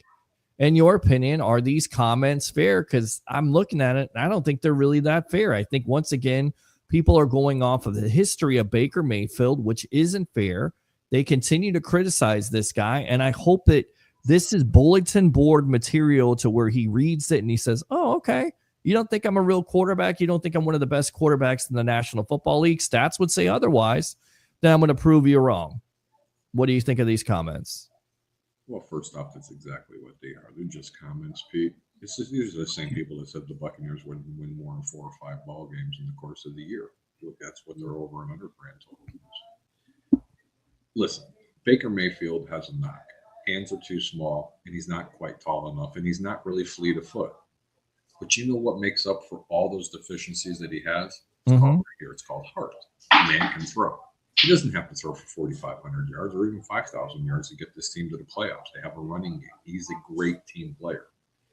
So for a pundit out there to give such an ignorant comment regarding a quarterback such as Baker Mayfield, who took a team-friendly deal to stay here in Florida to try to get this team further into the playoffs. Oh, and by the way, Rosenthal, this team wasn't even supposed to make the playoffs this year. This was supposed to be the rebuild year. But yet they still made the playoffs. So what better quarterback were they supposed to have? I'd love to hear about that. Ooh, tell me.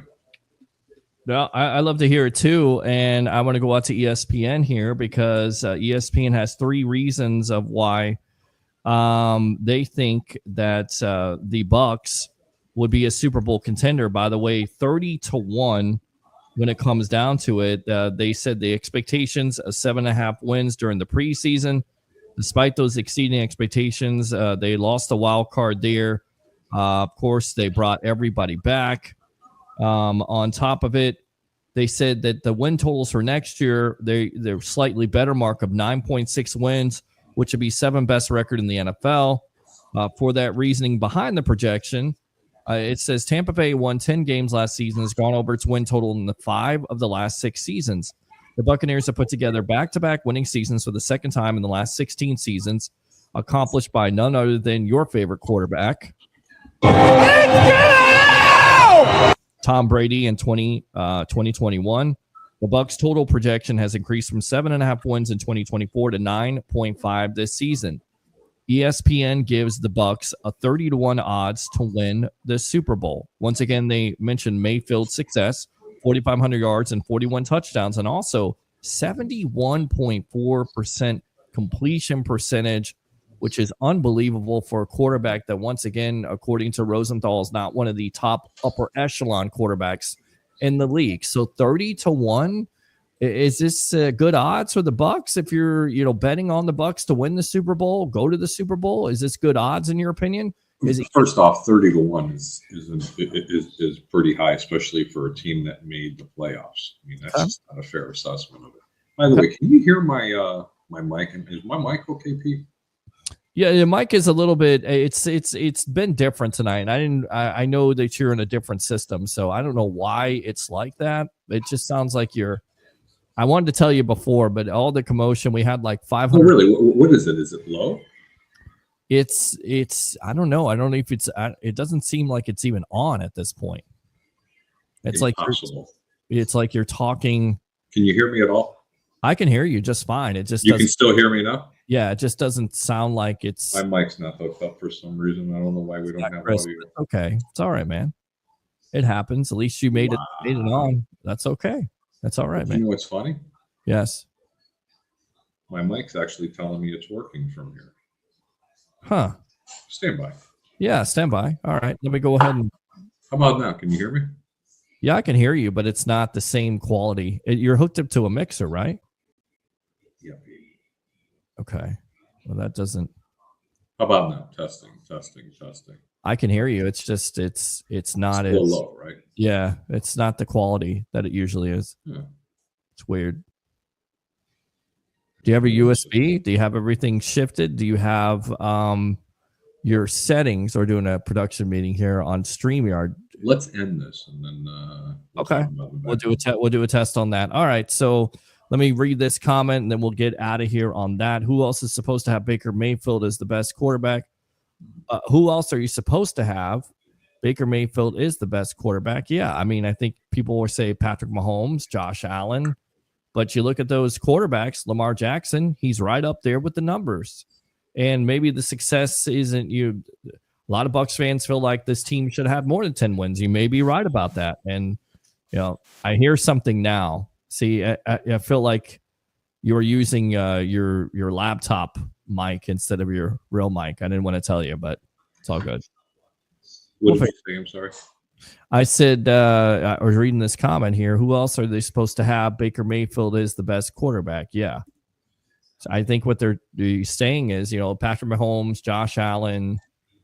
Some people would say, of course, Lamar Jackson's definitely in that conversation, but you look at the numbers besides the wins of this team, he's right up there with one of the top quarterbacks. He really is. He's not as good as the three quarterbacks that you had mentioned, but he's the best quarterback for this system.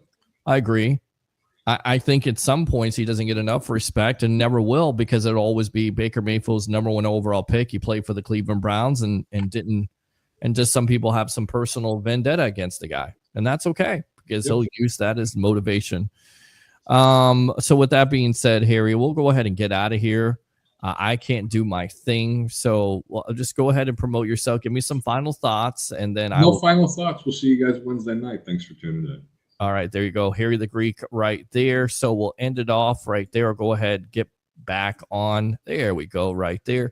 Thanks to all the guests of the night, Mr. Leo Haggerty, of course, all the Larry DiBiase, of course, Coach John right there, JC Allen, L. Bushman.